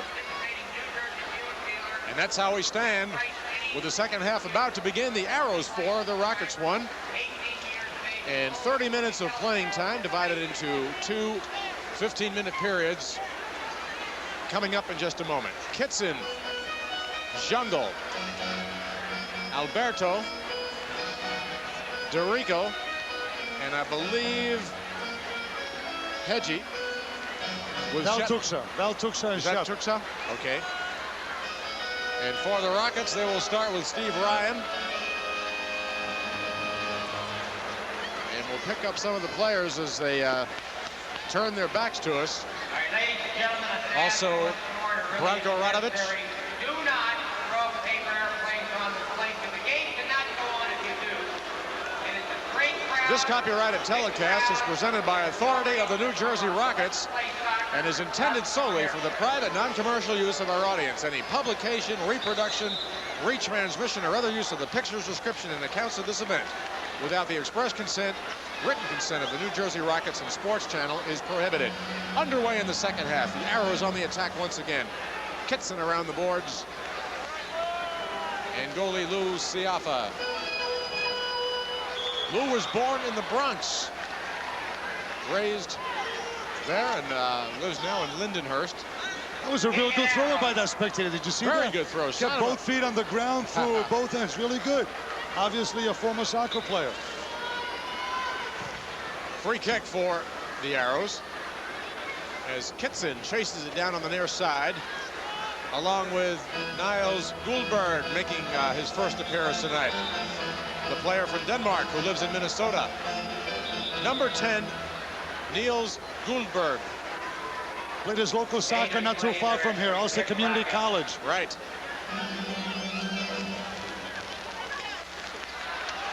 Here come the Rockets, but they come up short as goalie Messing has it. It'll be interesting to watch the first 7 to 10 minutes here to see how the tempo has changed and what kind of pace. New York looks good so far, but they have not been able to dominate as we saw them at times last year. Tuxa's got great speed, and the only one there are the Arrows. One of the underrated players of the unsung heroes of the Arrows. Val Tuxa? Val Tuxa plays good defense, a team man, yes, hustler, works very hard on and off the ball, and certainly a very strong player. You don't see too many people knocking him down. Well, he's pretty chunky. There's Val, 5'11", 175. Oh, great ball. Kitson, nice play by Siafi. The rebound by Jungle, no good. Great save by Siafi that time, his toughest save of the night. Yes, Lou was up to it. Paul gave him a pump fake, pumped it, Siafi didn't go down, and then made a good leg save. Indirect free kick, Rockets. So indirect free kick for New Jersey. They come upfield, off the plexiglass, and off the sideboards as Kitson chases it down, recaptured by New Jersey. Ryan to Alderson. And Messing comes out and makes the save. Dangerous play that time, Nick? Yes. Dangerous play. Steve Ryan went a little bit under Shep, and the referee wanting to make sure that none of that stuff continues. Baltimore Flash 7, Philadelphia Fever 3. Final MISL game. And a whistle on the far side by referee Gino DiPolito as the Arrows once again control. That's David Dorico, the defender from New Jersey. Siafi. Well, you know, Bob, it's interesting. Just listen to this crowd. In the beginning, when the players were introduced, they weren't sure. A lot of the names were familiar to them. They still are not fans of the Rockets. Whoops. Well, that perhaps was the best example, Nick, of that transition game you talked about. They went from defense to offense. From a great through pass, and then we saw good teamwork by the referees, Bob. That call was made by the number 2 referee, down one shot. Oh! Again, close. But no cookie that No time. cigar, right. Jungle written off the ball. Bob, we say cookies, no cigars. No Okay, cigars no there. cigars. All right. Broken up by the Arrows. Incidentally, this is an official-sized soccer ball they use in the MISL. The circumference of 27 to 28 inches. And again, the Arrows control. Down goes Gomez. The whistle against Craig Allen. And Craig Allen will be getting an enforced rest right here. 2 minutes. The referee saying, let's go for a walk. What do you call that, Nick? An enforced rest? That's, yes. I like it. And here we see Omar Gomez looking to do a little bit of his own dancing. Now look at the trip from behind. There it is. Takes him down. And I tell you, one of the things I like is the fact that the referee is calling a close game, and it's very important for the players to learn in their first game that none of that, very physical, overly aggressive stuff will be tolerated. And he's been consistent with the calls, too. Another good point for the players. Well, see, this is the thing that I really am so pleased about, is that those 6 full-time referees are going to be doing 80% or so of all of the games. And that's exactly what it does. It gives consistency to the officiating. Well, Jungle almost had number 3 tonight, as, again, he comes off those boards. But he is always so close. I just love to see him. He never misses by much. Trying for the carom once again. This time, the Rockets break it up on the far side. And Jungle right back into the thick of things as Siafi quickly goes out to his wing. And that is Charlie Green. Very quick Charlie Green. And the carom handled by goalie Messing. Seems, Nick, when it hits the plexiglass, it deadens. When it comes off the boards, it'll bounce out. Right, the plexiglass gives a little bit, but the thing about it is that it's so difficult to read those angles. No one does it better than Shep Messing.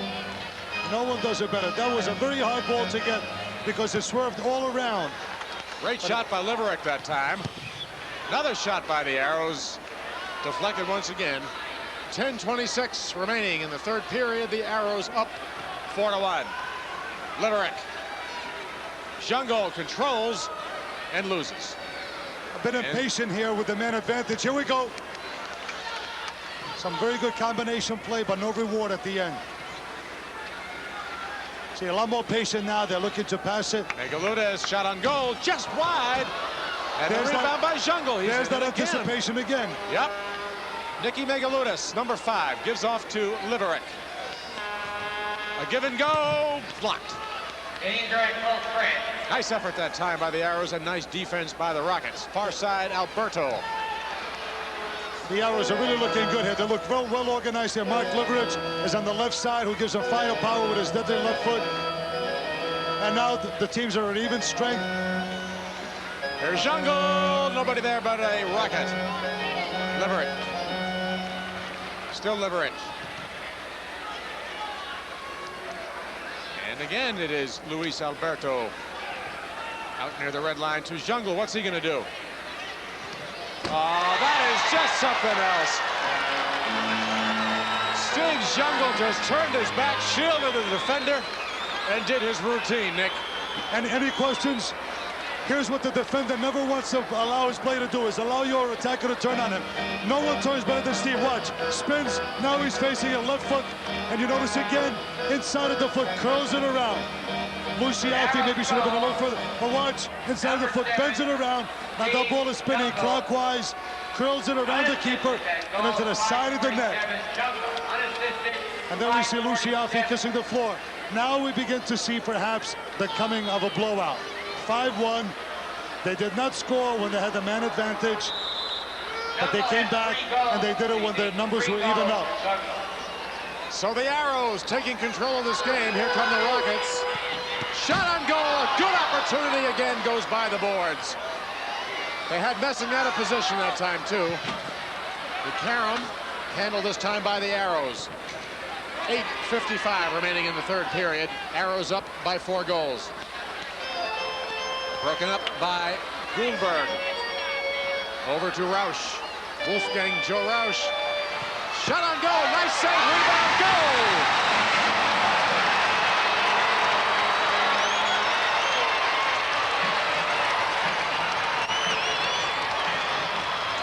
There he is, young man. Niels Goldberg. Now here comes Joe Roush. Carries the ball up, cuts to the inside. Gets a good shot off here, but Shep gets it. Unlucky not to deflect it a little bit further to the side. Niels Goldberg being opportunist is there. Tucks it away. A very, very important goal for the Rockets. Making the score 5-2. If they don't get back into this game quickly, 3 goals can be changed very quickly, but 4 plus the way the flow of the game was going, it was all New York. So now we have a bit of an interesting situation. All right, Liverick back on offense. Kitson wide. Paul Kitson with a powerful leg that time. And the Rockets on the attack once again. Here they come. Up to the wing, Steve Ryan. Ryan goes to... That was Roush a moment ago. Probably the most important thing that goal will play, not because it was beautiful or great or whatever, but the fact that it will add adrenaline into those tired muscles. And it will say, well, hey, look, we're down by 3. Let's push a little bit. Maybe we can make it 2 and maybe 1. And before you know, we're back in this game. Joe Roush tries to go to one of the players coming across the middle. Roush again over the red line. Broken up by the arrows. And again, Wolfgang Roush near the red line. Looks for his teammates. He's the general of that team. He must do the distribution, get into the attack, and at the same time come back and support the defense. But he's the old pro for this team. The quick legs that time of Gene Strenisser, I believe. Liverick with the speed goes to the right foot this time, broken up by the Rockets. As the tempo picks up somewhat, that adrenaline that Nick was talking about, perhaps inspiring the red-shirted Rockets. Well, the Big Mo changes very quickly in this indoor game. And right now, the momentum is with the Rockets. How long it will last will depend what happens in the next minute. Wide. Just over the top of the goal in hands, I believe. But that was a great save by Fernando Clavillo. He just got a piece of that ball. Otherwise, I think it would have gone in. Here we go, the ball coming off. Now watch this shot. Clavillo just gets a piece of the ball with his head. And we have a handball on Paul Kitson. But certainly the head deflection by Fernando Clavillo was key. So the kick going high over the plexiglass. And there's a break in the action with the score. So the Arrows put the ball into play. They lead by 3 goals with 6:58 remaining in the 3rd period. And the very speedy Clavillo up the right wing. Goes for the carom as Steve Jungle controls. Jungle to Hedgie. Shot on goal. Nice save by Siafi, and back they go to Lou. That was a very good, powerful shot. That ball dipped, but Lou was there. Greg Allen tries his own carom. A nice effort by Craig, but a save by Messing. Good effort by the youngster that time, Nick. But a better one for Shep. Yep. Look at that header that time by Jungle, just a bit wide. Hedgie. Still Hedgie. Jungle. To Tuksha. Shot on goal. Nice save by Siafi.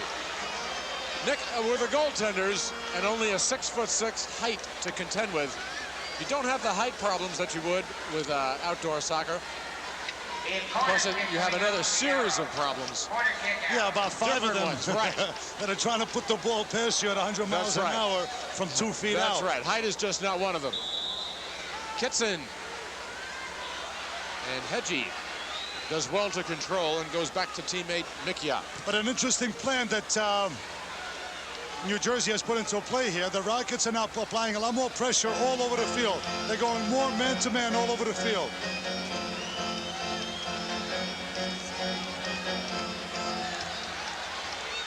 So the Rockets coming back upfield as Steve Ryan goes into the corner to Roush. They try for the carom, and Messing cuts it off beautifully. But there it is. Shep reading those perfectly.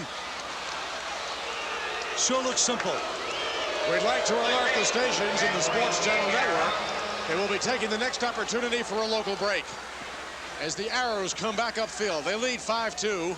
with 5:22 remaining in the third. Shep has got some skills, doesn't he, Nick? Yes, he does. First of all, as an athlete, he is very, very unique. Great athlete. He's got a wonderful athletic ability. Plus, he's really made for this game because his forte is not so much the high balls that you spoke about, but the fact that he's so quick. He can cover those balls on the floor better than anyone else.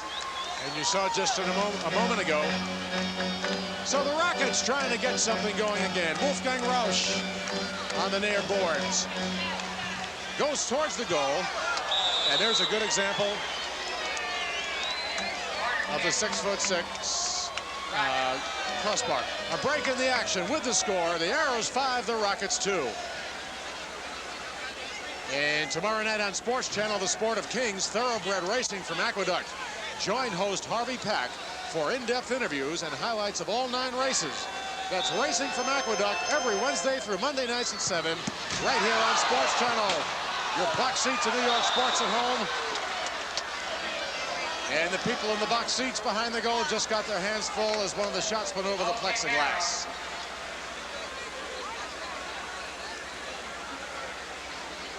So, Nick, we have gotten some heated action as the Rockets were at that point in the game when it could have been a blowout, could have gotten back in. They have gotten back in, not that deeply, but they're back in. Well, psychologically, they're back in it. They feel that they can play with these guys, and that's very important. But also... shot on goal, Messing deflects it in. Nice effort that time by Alderson. Again, Messing out and a whistle. Dangerous play by Jerry Morielli, New York ball.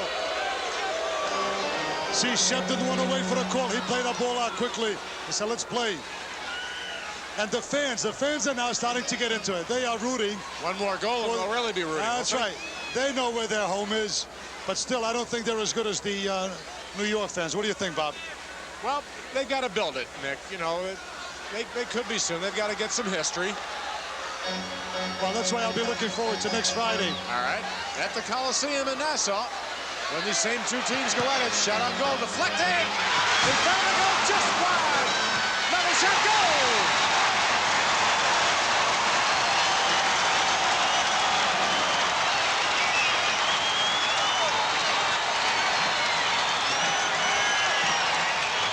Here we go, number 16. Eventually, he's going to score. That's Greg Allen there, coming forward. Now, this doesn't have to be, you know, in soccer, sometimes luck plays, like the coach said. Watch this, point-blank miss. Here's a shot. It's Greg Allen. Kneed it in. No, he patellaed it in. Patella put in. Another view. He goes for it here, but look at this clear miss here by Ron Orbison. Goes for it, doesn't get it. Now, here's Howie Schabenmeyer. Schabenmeyer hits a ball. And there it is, just deflects the ball with the inside of his knee. And now this crowd is getting juiced. So Greg Allen makes it a 5-3 score with the patella shot. But nevertheless, Nick, we kid about it, but great body control. Control to do that. For sure, and because things don't happen, very slowly out there. You have less than a half a second to figure out what you're going to do with your body. Radovich. And then during that same time, you got to move the body. Radovich marking his jungle and marking him well. And Bronco comes up with it this time. And here come the Rockets again. They lose. Turns around very quickly. To Jungle, give and go. They tried for the header that time. And back come the Rockets. Steve Ryan upfield. Oh, we have a make here by Steve Ryan. He's a strong kid. Played his college soccer at San Jose. He's been a pro. In fact, he was with the team that I was working with in 1977 when he tried out for the Olympic team. So it's good to see him back on the East Coast. He made the '80 Olympic team. That's Steve Ryan we're talking about. And they steal. This is Mark McCain to Ryan. Ryan on the near side. Broken up. And Shep Messing. We have some tired people out there. They're looking to get off the field. Tremendous tempo in this game, Nick. This quarter, they really put the fast action of MISL into work. Up and down. Good opportunity for the Arrows. The carom. And over the plexiglass. In fact, Bob, I think what the New Jersey Rockets would want to do right now is slow it down maybe a little bit. Well, let's see if they do as they make full unit substitutions right here. or I should, yeah, 4 players of the 5, excluding the goalie, have been replaced. Jerry Morelli back in, shot on goal, just wide. The rebound kicked out by the Rockets. And the red-shirted New Jerseyans coming upfield. A nice ball on the far boards. The rebound. Oh! David DeRico.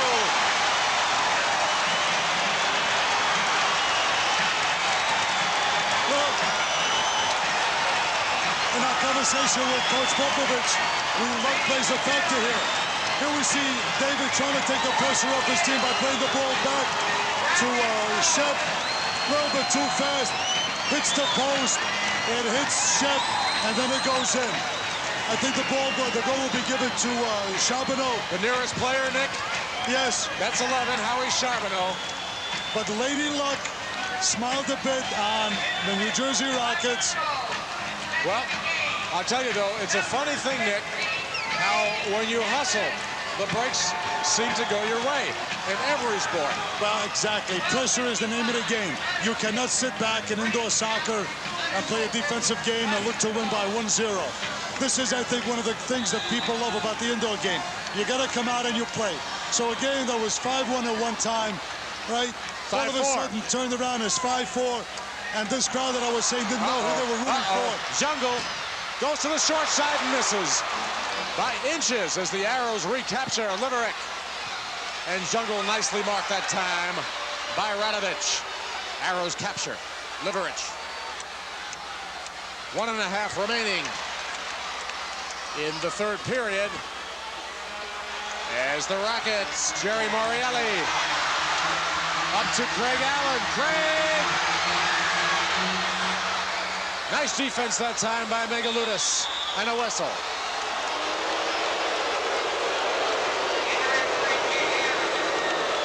That time I thought he might give him a 2, but you can hear this vocal crowd out. They know in 1/2 of a MISL game, they found out who they're cheering for. And the Rockets, once again, have come alive in the third period.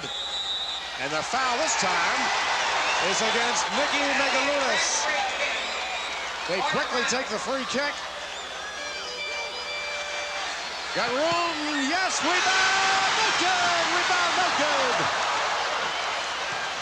Bodies on the floor. And remember, we've got a 4th period coming up with 55 seconds remaining in the third. Craig Reynolds.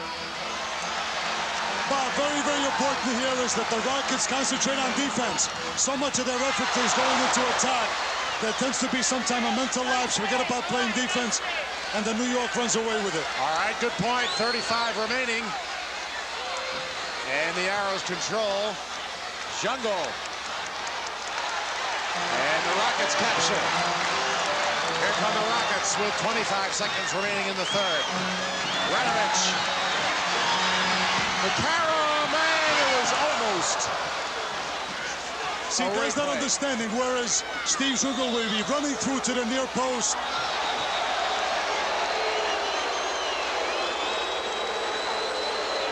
And a little bit of rough play on the far side. Liverick having a few words that time, I believe, with Steve Ryan, I think.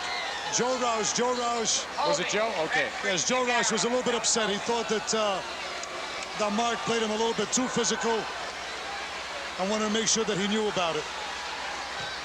Once again, on the near side, this is Kitson and a whistle. Offside, I believe. No, it was an obstruction call. It was an obstruction call against Paul Kitson. I'll say it yet. So the whistle blows. They don't hear it. Now they do. Will not count. The end of the third period as the home team, New Jersey Rockets, come back from a 5-1 deficit. They trail now by a score of 5-4. But the lady of fickle faith of sports was perfect this evening when the team walked off at halftime. Very, very quiet. Now here at the end of the third quarter, these fans are rooting him on. Nick, I know we've reminded our fans, but just to do it once again, The Arrows home opener 1 week from tonight against these same New Jersey Rockets at the Nassau Veterans Memorial Coliseum. So, at the end of the third quarter, the score, the Arrows 5, the Rockets 4.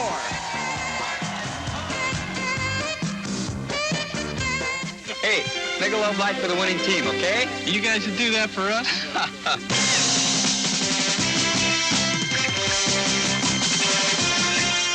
Would a bunch of guys really go at it this hard just for a beer? Well, consider it's Michelob Light, and that means a rich, smooth taste you can compare to any beer you like. You guys never played like that before. Hey, we never played for a Michelob Light before. Michelob Light. Compare the taste.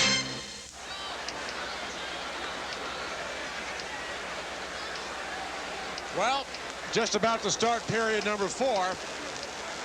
And the new franchise has earned not only some fans, Nick, but some respect. They sure have. They're going against the big boys, and now they're down by 1 with 15 minutes to go. All right, let's take a look at that last goal scored by Craig Allen. Here we see ball playing deep into the New York corner. Nicky Megaluda's doing a good job getting goal side. Dave DeRico plays the ball back. Apparently no problem, but the ball you see hits the post, takes a funny bounce, comes back at Shep, hits him in the head and goes in. Howie Charbonneau gets the credit for it. Right, I stand corrected. I said Craig Allen. Actually, that was Charbonneau. And then Allen came back to make it 5-4, and that's how we stand with 15 more minutes of play coming up. And Nick, we talked about it, I know, but there comes that point in MISL soccer when it's the verge of either a blowout or coming back in. Fortunately for the home team, they got back in awfully quickly. Well, you know, this the old theory. Let them blow us out at their place, but don't, you know, let us win at our place. You know, so a lot of the office people here were very concerned about what would happen. They certainly, I think that person right there is a quick contemplative. Arrows fan or Rockets? I think she's debating who she would win. Should New York play the Cosmos? Should she go with Carlos Alberto, Giorgio Chinaglia, and the rest of the Cosmos, or with Shep Messing and Steve Zungel? What do you think, Bob? Who would you go with? I'm going for Zungel and Messing right now. Got to go with the winners, right? Absolutely. All right, we're just about to begin the fourth quarter. 15 minutes of action. The Arrows lead it by a score of 5-4. That magic word, momentum, has swung over to the side of the Rockets. But Bob, seriously, for a minute, that would be a great game, and that would be a great boost for soccer in the New York area. We have 3 professional teams. Cosmos would be for a great, worthwhile charity cause. I think it would certainly turn the people on.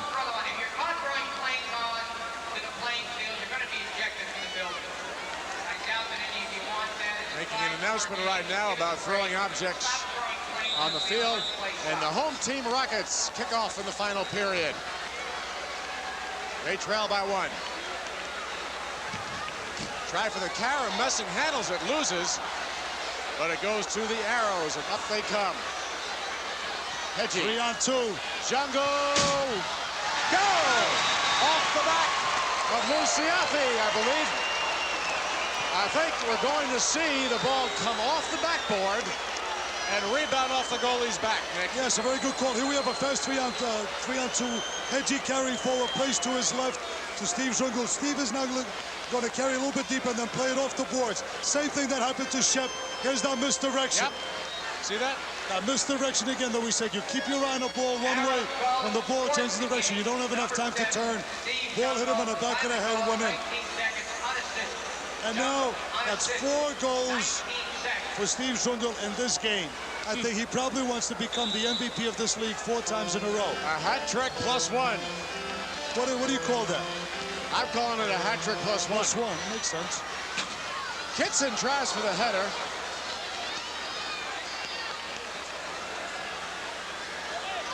And back come the Rockets. Jungle had 14 4-goal games in the MISL before tonight. And the night's not over. But he's done this 14 times already. So 6-4 in favor of the Arrows, just underway in the fourth period. Bob Goldschall and Nick Zlatar. Against whom? Paul Kitson. Kitson? Yeah, Paul was trying to get a free ride on the back of Craig Reynolds. No piggybacking. The referee says ball goes back to the red team. So the indirect free kick by Craig Reynolds. Shot on goal to Carroll, just wide, goal! Well, this Canelo can't take a joke.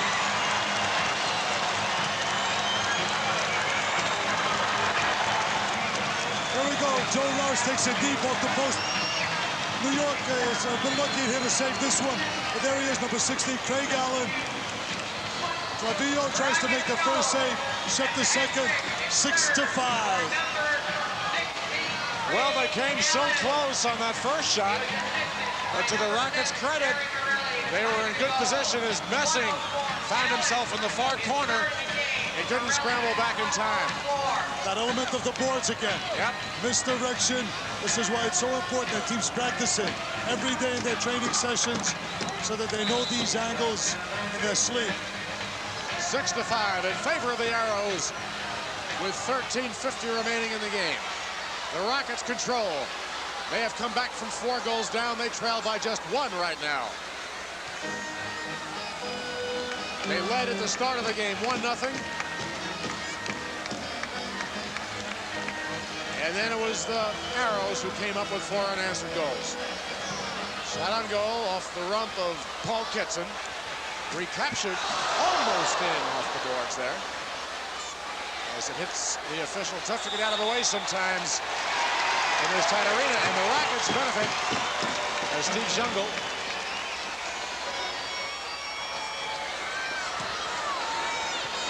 and the Arrows this time. Jungle.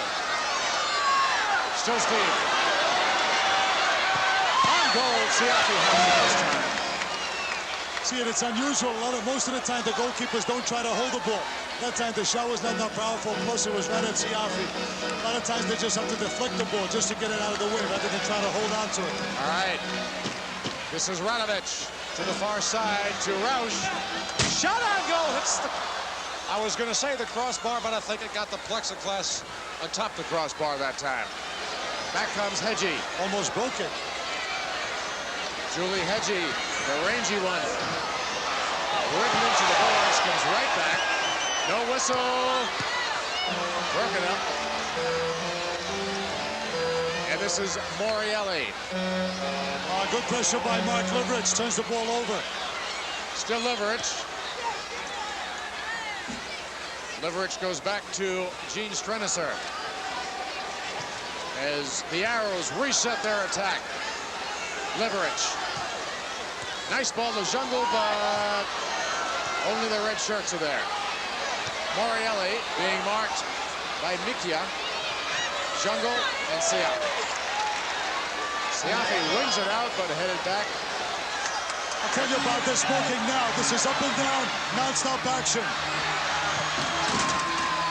And you see Messing nicely handle that carom that time. And the Rockets get it back again. They trail by 1. They have rebound. No good. And Nick, the oohs and ahs of the crowd on each carom just adds to what is normally an exciting game. And I'll tell you what, this crowd is adding a lot of oohs and ahs to the Rocket players. They certainly are not going to inspire to get this crowd against them by letting up on it. They're inspired. They want to make sure. There's the fellow we were talking about before, Stevie Ryan. 5'10", 175, the All-American from San Jose State. And Craig Reynolds recaptures for a moment, but the very speedy Mark Liverich. Headed out. The Rockets had it. That's Roush. Almost got the ball through to Ryan, but recaptured by the Arrows. Mejia played out very well. He was scored with a man advantage. There were 2 of them coming down against him. He played his own very well and intercepted it.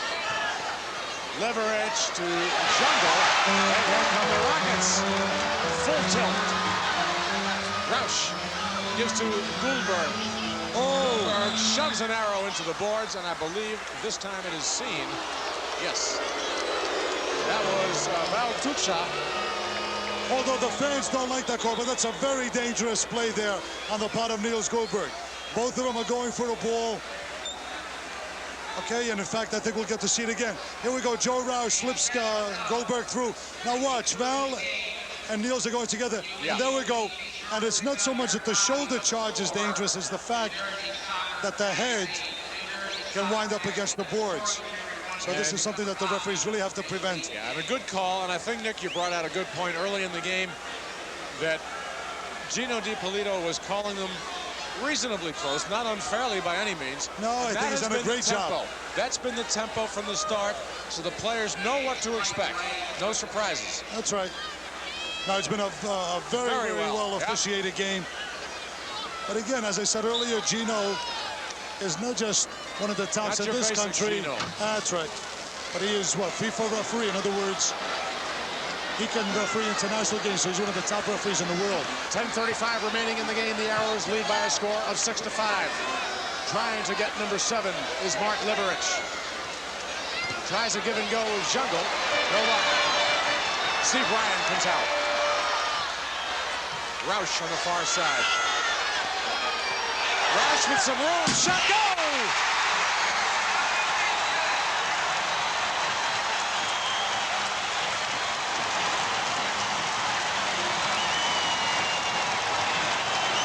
This is just perfect. Watch this feint. Billy Bozonis is going to come into your picture. Step over one way. And now watch this bullet to the far post. Oh, great play by Joe Wolfgang Roush, a former Bundesliga player. Watch it again. He almost broke Billy Bozonis' ankle on that play. Slips it away. Far post, low. Joe Roush, great stuff. Great stuff, Wolfgang. Joe Roush, Nick. There we have the two coaches. Dusty Hoffman on the right, the assistant coach, Timo Lekowski. That move, Nick, opened up some room, created some space for Joe Roush. And once Joe created some space, he certainly knew what to do with it. I'll let you in on a secret, Bob. Yeah. I call that move, stomp the bug. You notice how he stepped over the ball. Stomp the bug, pull it the other way, put it in the net. Certainly happy about that one. So we are tied at 6, which means we have a 10-minute and 15-second soccer match.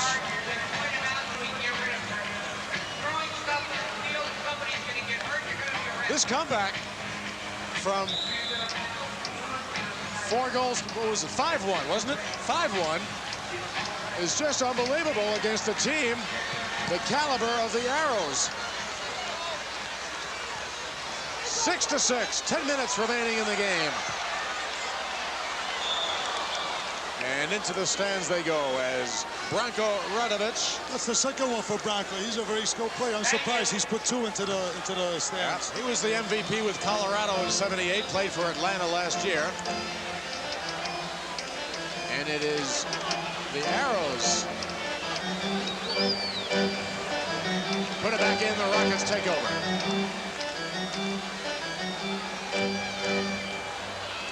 The tempo for the moment slowing down somewhat, and the push by Omar Gomez. Rockets quickly put it into play. Brian Alderson to Mark McCain. Some room. Rebound.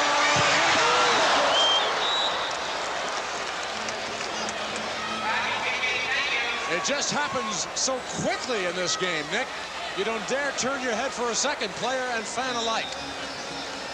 A couple of those fans made some good plays out there because the ball was coming over the plexiglass. Jungle on a breakaway, 2-on-1.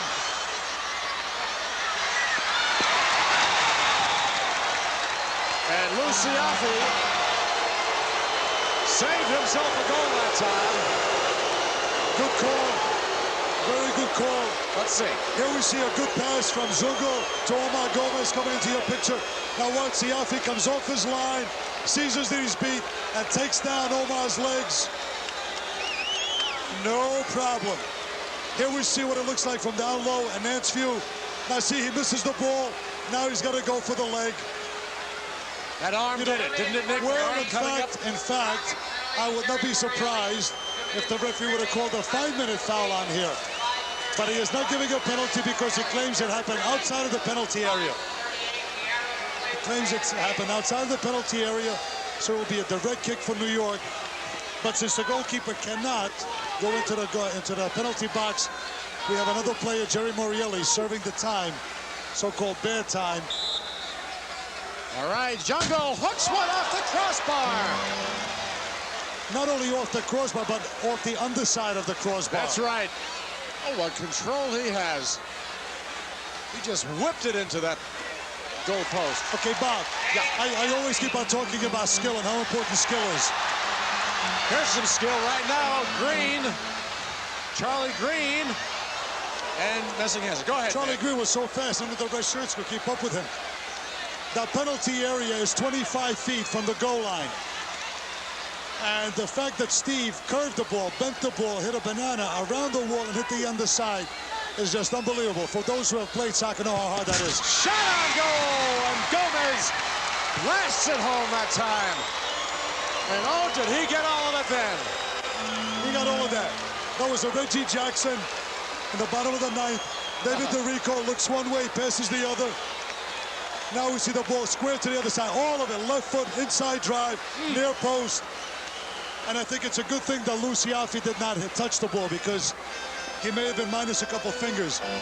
Omar Gomez, and that really position that we talked about, got all of it. And Laquai has had a good night. 2 assists, plus the first goal of the season. So, with 8:40 remaining in the game, the Arrows go up by a score of 7-6. But the way this game's been going, Rockets to get right back in. Kitson looking for his first score of the night, tries to cross to Jungle, but the Rockets are there. On the far side to Roush. And the Rockets broken up that time. Recapture by the Rockets. Ryan in front, missing save. Close again. Roush recaptures. Roush on the right side to Goldberg. Trying to play the carom. Goldberg tees it up, and it costs him that time. Goldberg shot on goal, blocked by Jungle. And the penalty against Jungle. Dangerous play. The Rockets will gain possession here, but Steve knows the intensity of this game is at its peak. New York up by the odd goal, 7-6. Everybody's going to come in. Well, Jungle can mix it up a little bit too, Nick. Watch it. You've got to be able to play at both ends. He's not just a defensive player, but yes, he went in with the sole of the foot. The referee calls it. All right. Rockets from the kick line. Number 14 was McCain. And Kitson intercepts Jungle. Steve. Nice defense that time by Radovich. Saves a goal. Steve was unlucky. The ball hit the top of the boards there and took a high bounce. Had to come right back to him. Yeah, the goalkeeper out of position would have slided it away. Paul Kitson in your picture. Luciafi. As the Rockets trail by 1 goal with 7:35 remaining in the game. Saved by Jungle. Kitson, a nice back heel to Alberto. And here come the Rockets once again. Trying to tie it. Some room for Roush. Loses the handle. Shep comes off the line. In fact, comes out of the penalty area to kick that ball away. No whistle. Play the whistle, guys. There wasn't one. This is McCain. To Allen. Craig banks it off the backboards. And the Arrows control. Play getting just a bit rough. An elbow thrown at Ryan that time. I think somebody's getting thrown out of here, Nick. No, just temporarily for about 2 minutes. Gino saying, come sit for 2 minutes. That was against Dave DeRico. Again, a little bit of off-ball action. There he is, Redbeard, Stevie Ryan. He's going to the penalty area of New York. The other fellow on the other side will be David DeRico. Okay, watch the top middle of the screen, off the ball. Look at the ball Right goes there. by him. Here's a foul after the fact. And a bit of a push. Here we go. Now here's where it happens. Whoops. Sorry about that, fellas. No dancing in the aisles. Ryan may have fouled him first, but as always happens when you retaliate, you get caught. 2 minutes each, penalty at 8:01. So regardless, They'll play 4 against 4. And the fewer players there are, the better it is for Steve Jungle because he's the best at one-on-one. all right. Penalty at 8:01, DeRico, Ryan. Here comes Gene Strenisser. Contact at 8:01. Gene, the native of Canada. And recaptured by the Rockets. 4-on-4, wide open. Oh, what a great block tackle by Nicky Migaludis. Nicky shot on goal. And it's wide. And the Rockets, again, 4-on-4, which will create more space. As they go to Brian Alderson. Brian, shot on goal, wide. Alberto, Strenisser. And here come the arrows. Migaludis. Strenisser. You know, Bob, we keep on talking how this is a new franchise and all that, but every one of these Rocket players has had indoor experience. You know, these aren't guys off your local pub. All right. All of these guys are really good. Brian Alderson loses to Strenisser. Nice back heel to Migaludis. And Nicky goes back to Strenisser. Strenisser on the far side. Tries to send it to Jungle. Shot on goal and deflected by a Rocket. Here comes New Jersey. Craig Allen. Marked by Strenisser. Gino does a great job that time in slowing Allen down and taking his space away as well as his passing angles. They try to chip to the far side, but the only one there is an arrow. Here's a willpower run.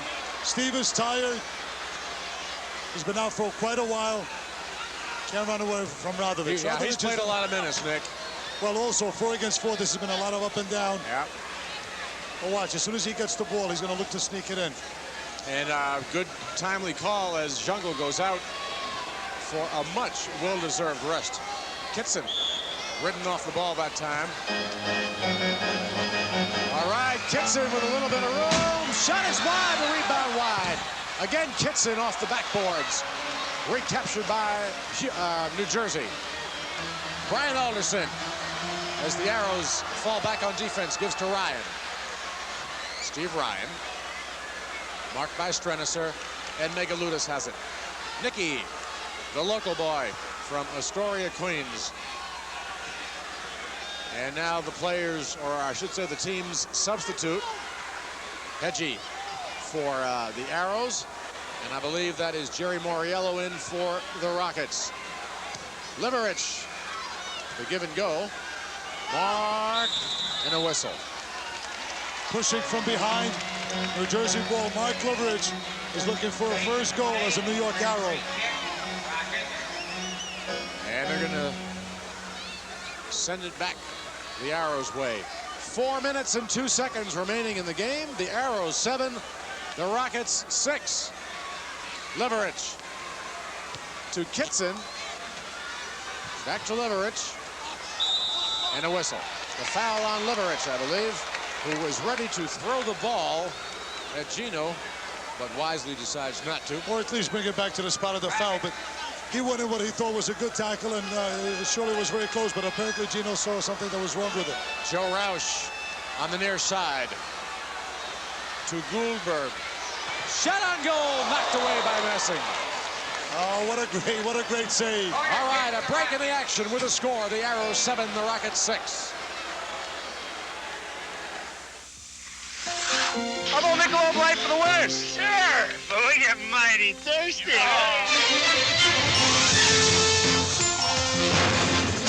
Would a bunch of guys really go at it this hard just for a beer?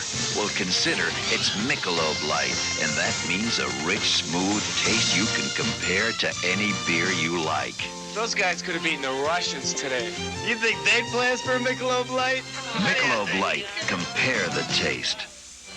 3 minutes and 28 seconds remaining in the game. And the Arrows with a 1-goal lead. And we'd like to alert the stations in the Sports Channel Network. They will be taking the next opportunity for a local break.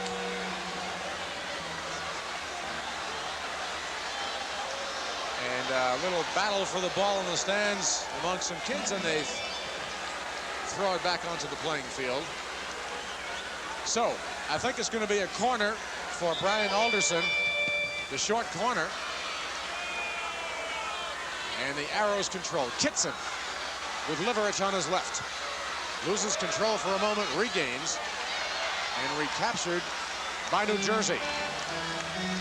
3:10 remaining in the game. The clock favoring the white-shirted teams. Here comes Hedgie to Liverich, to Kitson, to Hedgie. Fans on the ball.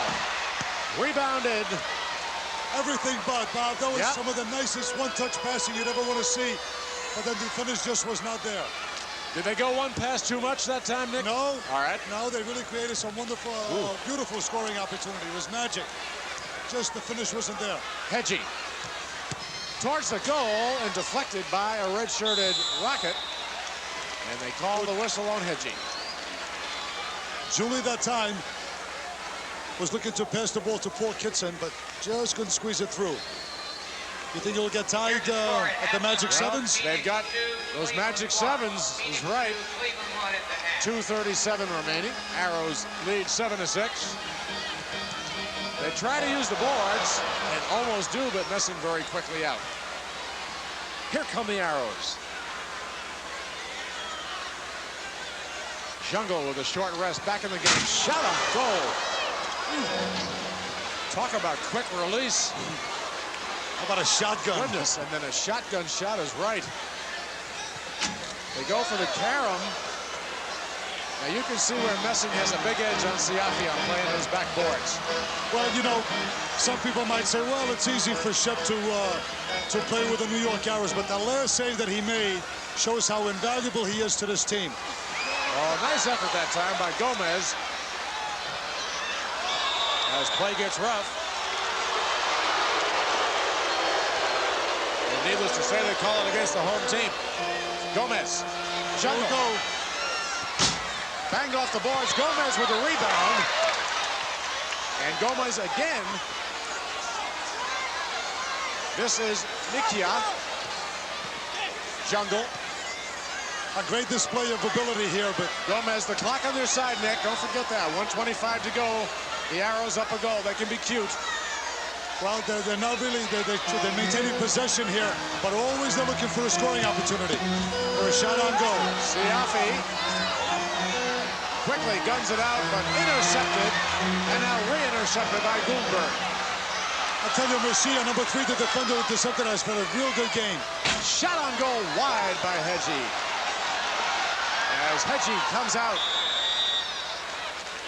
And a break in the action with the score. The Arrows 7, the Rockets 6.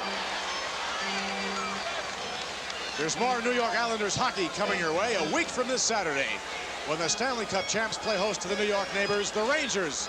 All of it at the Nassau Coliseum. Catch all the action live starting at 8 p.m. next Saturday night right here on Sports Channel. It's your box seat to New York sports at home.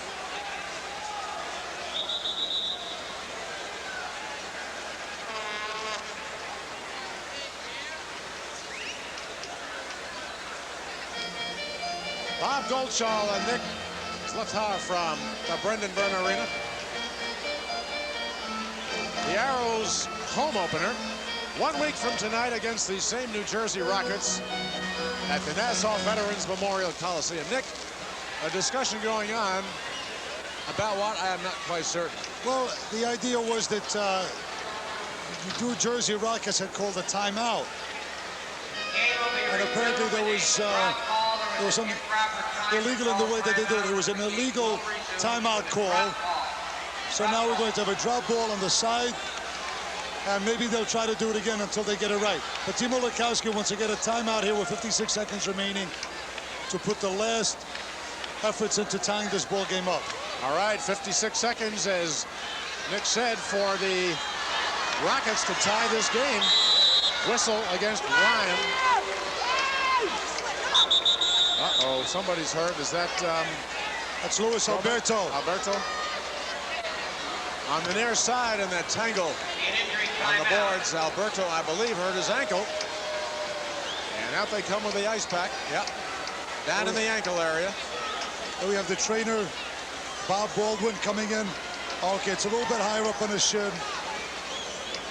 Okay, not as bad. It's not a joint, so he puts on my sauna for 48 hours or so and make sure that swelling doesn't develop. All right, Nick, let's see if we can pick it up. Keep your eyes on Ryan and Alberto. Well, see, Lewis is shielding the ball here. Now, I'm not sure if he... Yeah, there he goes. So it's a bit of a twist. Yes. Does that feel a little bit better, Lewis? I hope so. Let's see how he walks off. Little Luis Alberto, just 5'5". Sixth-time All-Assist leader in this MISL. Wonderful player, wonderful person. He's a little dynamo that makes this team go. You know, he's the Bob Cousy of the old Celtics and the New York Arrows. And you see Luis Alberto staying in the game, Nick. Good, good. I love to see that. 49 seconds to go. 7-6 in favor of the Arrows. And it's interesting, Bob, at this time with 48 seconds to go, Coach Popovich has the old pros on there. Val Tuksha, Strinitzer, Luis Alberto, Steve Zungel, and one new addition along with Shep Messing is Omar Gomez here. Now, do they put in a what they're looking to do? Yes. Or, well, because they're down, they're going to put in Branko Radovic as a new goalkeeper. Right. Because Radovic can play with the feet, and he will be coming out of the goal, so that they'll be able to push up 6 guys instead of 5, and trying to go for the equalizer. All right. Sometimes you get the equalizer, other times you take a goal in the back and you lose by 2 instead of by 1. But it's a chance worth taking. Well, the Arrows lead it by a score of 7-6. They will put it into play with 47 seconds remaining. Nice try that time by New York. And Alberto hustling back on defense, whistle. The whistle against Strinitzer as the clock is now stopped. 40 seconds to go. And the number of opportunities are minimal for New Jersey right now. 33 seconds. And Mark McCain to Ryan on the far side. Jungle, 23 seconds. That is Gomez with 14 seconds. Strinitzer freezing the ball right now. 5 seconds to go. Jungle with an unbelievable bicycle kick. And that'll do it. So the final score, the Arrows 7, the Rockets 6, and we'll be back with a recap in just a moment. Ladies and gentlemen,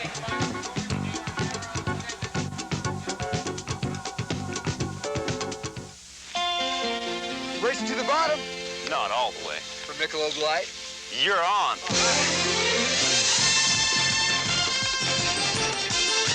Would good friends really go at it this hard just for a beer? Well, consider it's Michelob Light, and that means a rich, smooth taste you can compare to any beer you like. Where'd you ever learn to ski like that anyway? Houston. Michelob Light. Compare the taste. So, a wild comeback by the New Jersey Rockets, who found themselves down by a score of 5-1, Nick, seemingly on the verge of a blowout when the Arrows had everything going their way. But this new franchise, this young team, literally fought off the deck, came back to tie the score. Then Steve Jungle with 4 goals tonight. What a way to open up the new season. Made it 6-5. Roush tied it in that 4th period to make it 6-6. And then young Mr. Gomez, Omar Gomez, got the winning goal to make it 7-6, and that's how the game ended. The Arrows 7 and the Rockets 6. Well, certainly everyone who was here enjoyed it. The crowd stayed until the very last moment, although certainly disappointed in the fact that their heroes went down by 1 goal. But I think they'll be back again because they got a little bit of a taste. It was very exciting, down to the wire. 6-6. I don't think too many people expected that. Maybe hoped for it, but didn't expect it. And then, as you said, Gomez, who was kind of a silent hero, came down and put it away 7-6. Well, I think if there's such a thing, Nick, as a moral victory, I don't particularly care for that term, but if you can possibly lose a game and yet be reasonably happy, I'm talking about players, fans, and management, you'd have to say that the opening game for a new franchise, new faces against an experienced team, then that was the case tonight. So once again, the final score, the New York Arrows 7, the New Jersey Rockets 6. Participating advertiser in tonight's game was Michelob Light. Compare the taste of Michelob Light to any beer you like. Tomorrow night on Sports Channel, it's New York Islanders hockey when the Stanley Cup champs play host to Wayne Gretzky and the Edmonton Oilers. Join Jiggs McDonald, Eddie Westfall, and Stan Fischler for all the exciting action tomorrow night at 8, right here on Sports Channel. Remember, when you can't get to the game, get the game at home on Sports Channel. It's your box seat to New York sports at home. Well, great going, Nick. And for Nick Flatar and our entire crew here at the Meadowlands Arena, this is Bob Goldschall saying so long for Sports Channel.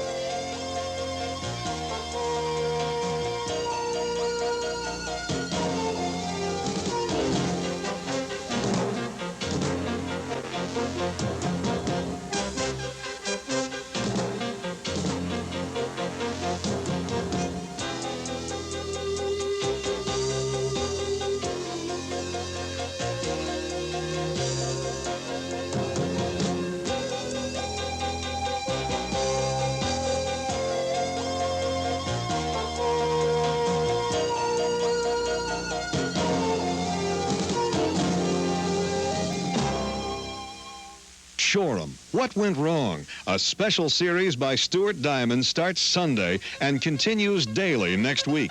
Read it. Get something special. Get Newsday today. 300 years ago, a very enterprising ancestor of mine began making wine in the town of Vilafranca, near Barcelona in Spain. His name was Sebastián Torres, T-O-R-R-E-S. Don Sebastián, however, did not set out just to make wine, but to make wines that were the equal of any wines in Europe. My name is Marimar Torres, and I think Don Sebastián would be very proud to know that at the International Wine Olympiad in Paris, a Torres wine was judged #1 in its category, surpassing even the distinguished entries of Chateau Latour and Chateau La Mission Aubryon. The Torres family is pleased to bring you wines of this superior quality and to present them at reasonable prices, contrary to the conventional view that the most expensive wine must somehow be the best. Try our many different wines and discover for yourself that quality need not cost a fortune. This is Marimar Torres for Torres Wines. Coming to the New York Coliseum, the National Home Entertainment Show. Out of This World Video. Plus the best country on earth, cause we'll be there too. Details soon on Kick 106 FM. WKHK, we have a reminder for you. Memorial Sloan Kettering Cancer Center has now expanded its counseling groups for cancer patients and their families. For information, please call 794-7982. We have clear skies, 44 degrees. It's going to be kind of cool tonight with a low in the 40s. Fair, though, and partly cloudy and cool again tomorrow with a high in the low 50s. Music for you from Kick 106 FM and John Anderson.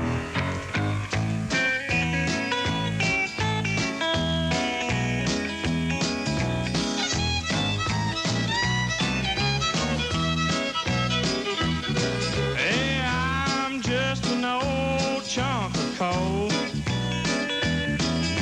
but I'm gonna be a diamond someday. Grow and glow till I'm so blue, pure, perfect. I'm gonna put a smile on everybody's face. I'm gonna kneel and pray every day, lest I should become vain along the way.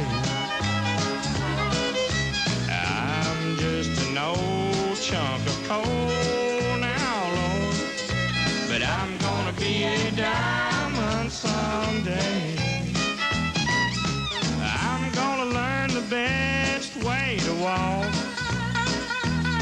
I'm gonna search and find a better way to talk. I'm gonna spit and polish my old rough-edged self till I get rid of every single flaw. I'm gonna be the world's best friend. I'm gonna go around shaking everybody's hand. Hey, I'm gonna be the cotton-picking rage of the age. I'm gonna be a diamond someday.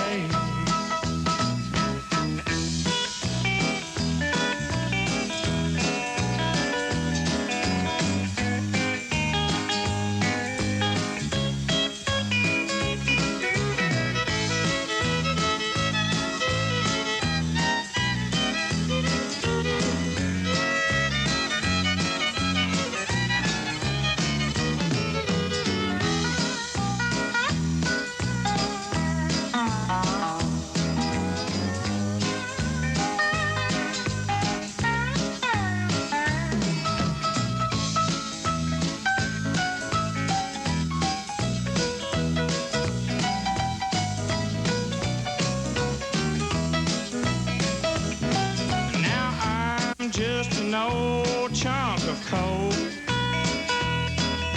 but I'm gonna be a diamond someday. I'm gonna grow and glow till I'm so blue, pure, perfect. I'm gonna put a smile on everybody's face. I'm gonna kneel and pray every day, unless I should become vain along the way. Hey, I'm just an old chunk of coal now, Lord, but I'm gonna be a diamond someday.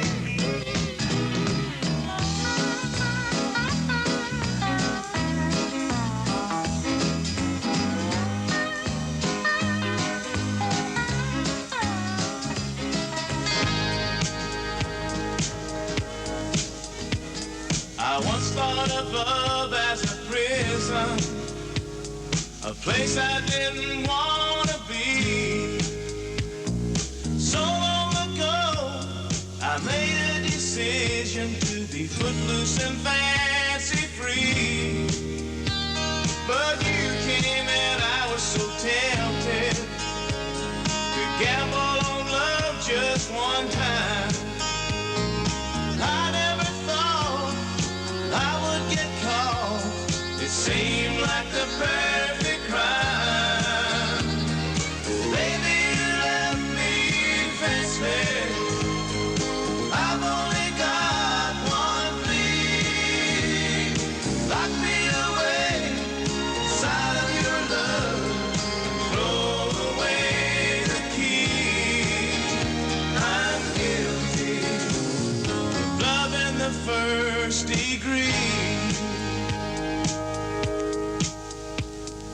I thought it would be so simple, like 1,000 times before. I'd take what I wanted and just walk away, but I never made it to the door. Now, babe, I'm not begging for mercy. Go ahead and throw the book at me. If loving you's a crime, I know that I'm as guilty as a man can be. Baby, you left me defenseless. I've only got one plea. Lock me away inside of your love and throw away the key. I'm guilty of love in the first degree. Love in the first degree. Oh yeah, oh yeah. Baby, you left me defenseless. I've only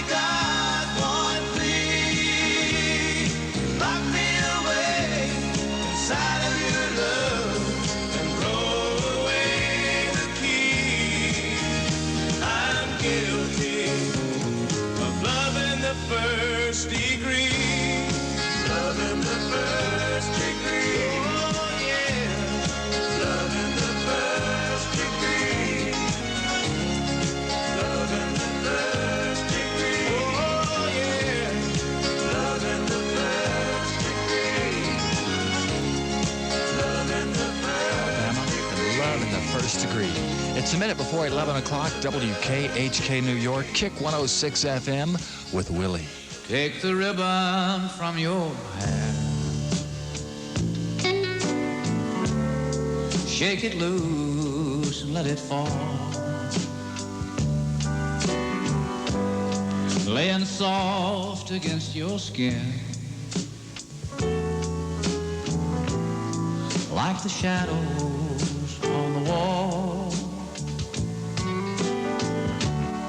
Come and lay down by my side till the early morning light. All I'm taking is your time. Help me make it through the night. Well, I don't care who's right or wrong, and I don't try to understand. Let the devil take tomorrow, 'cause tonight I need a friend. Yesterday's dead and gone, and tomorrow's out of sight. And it's sad to be alone. Help me make it through the night.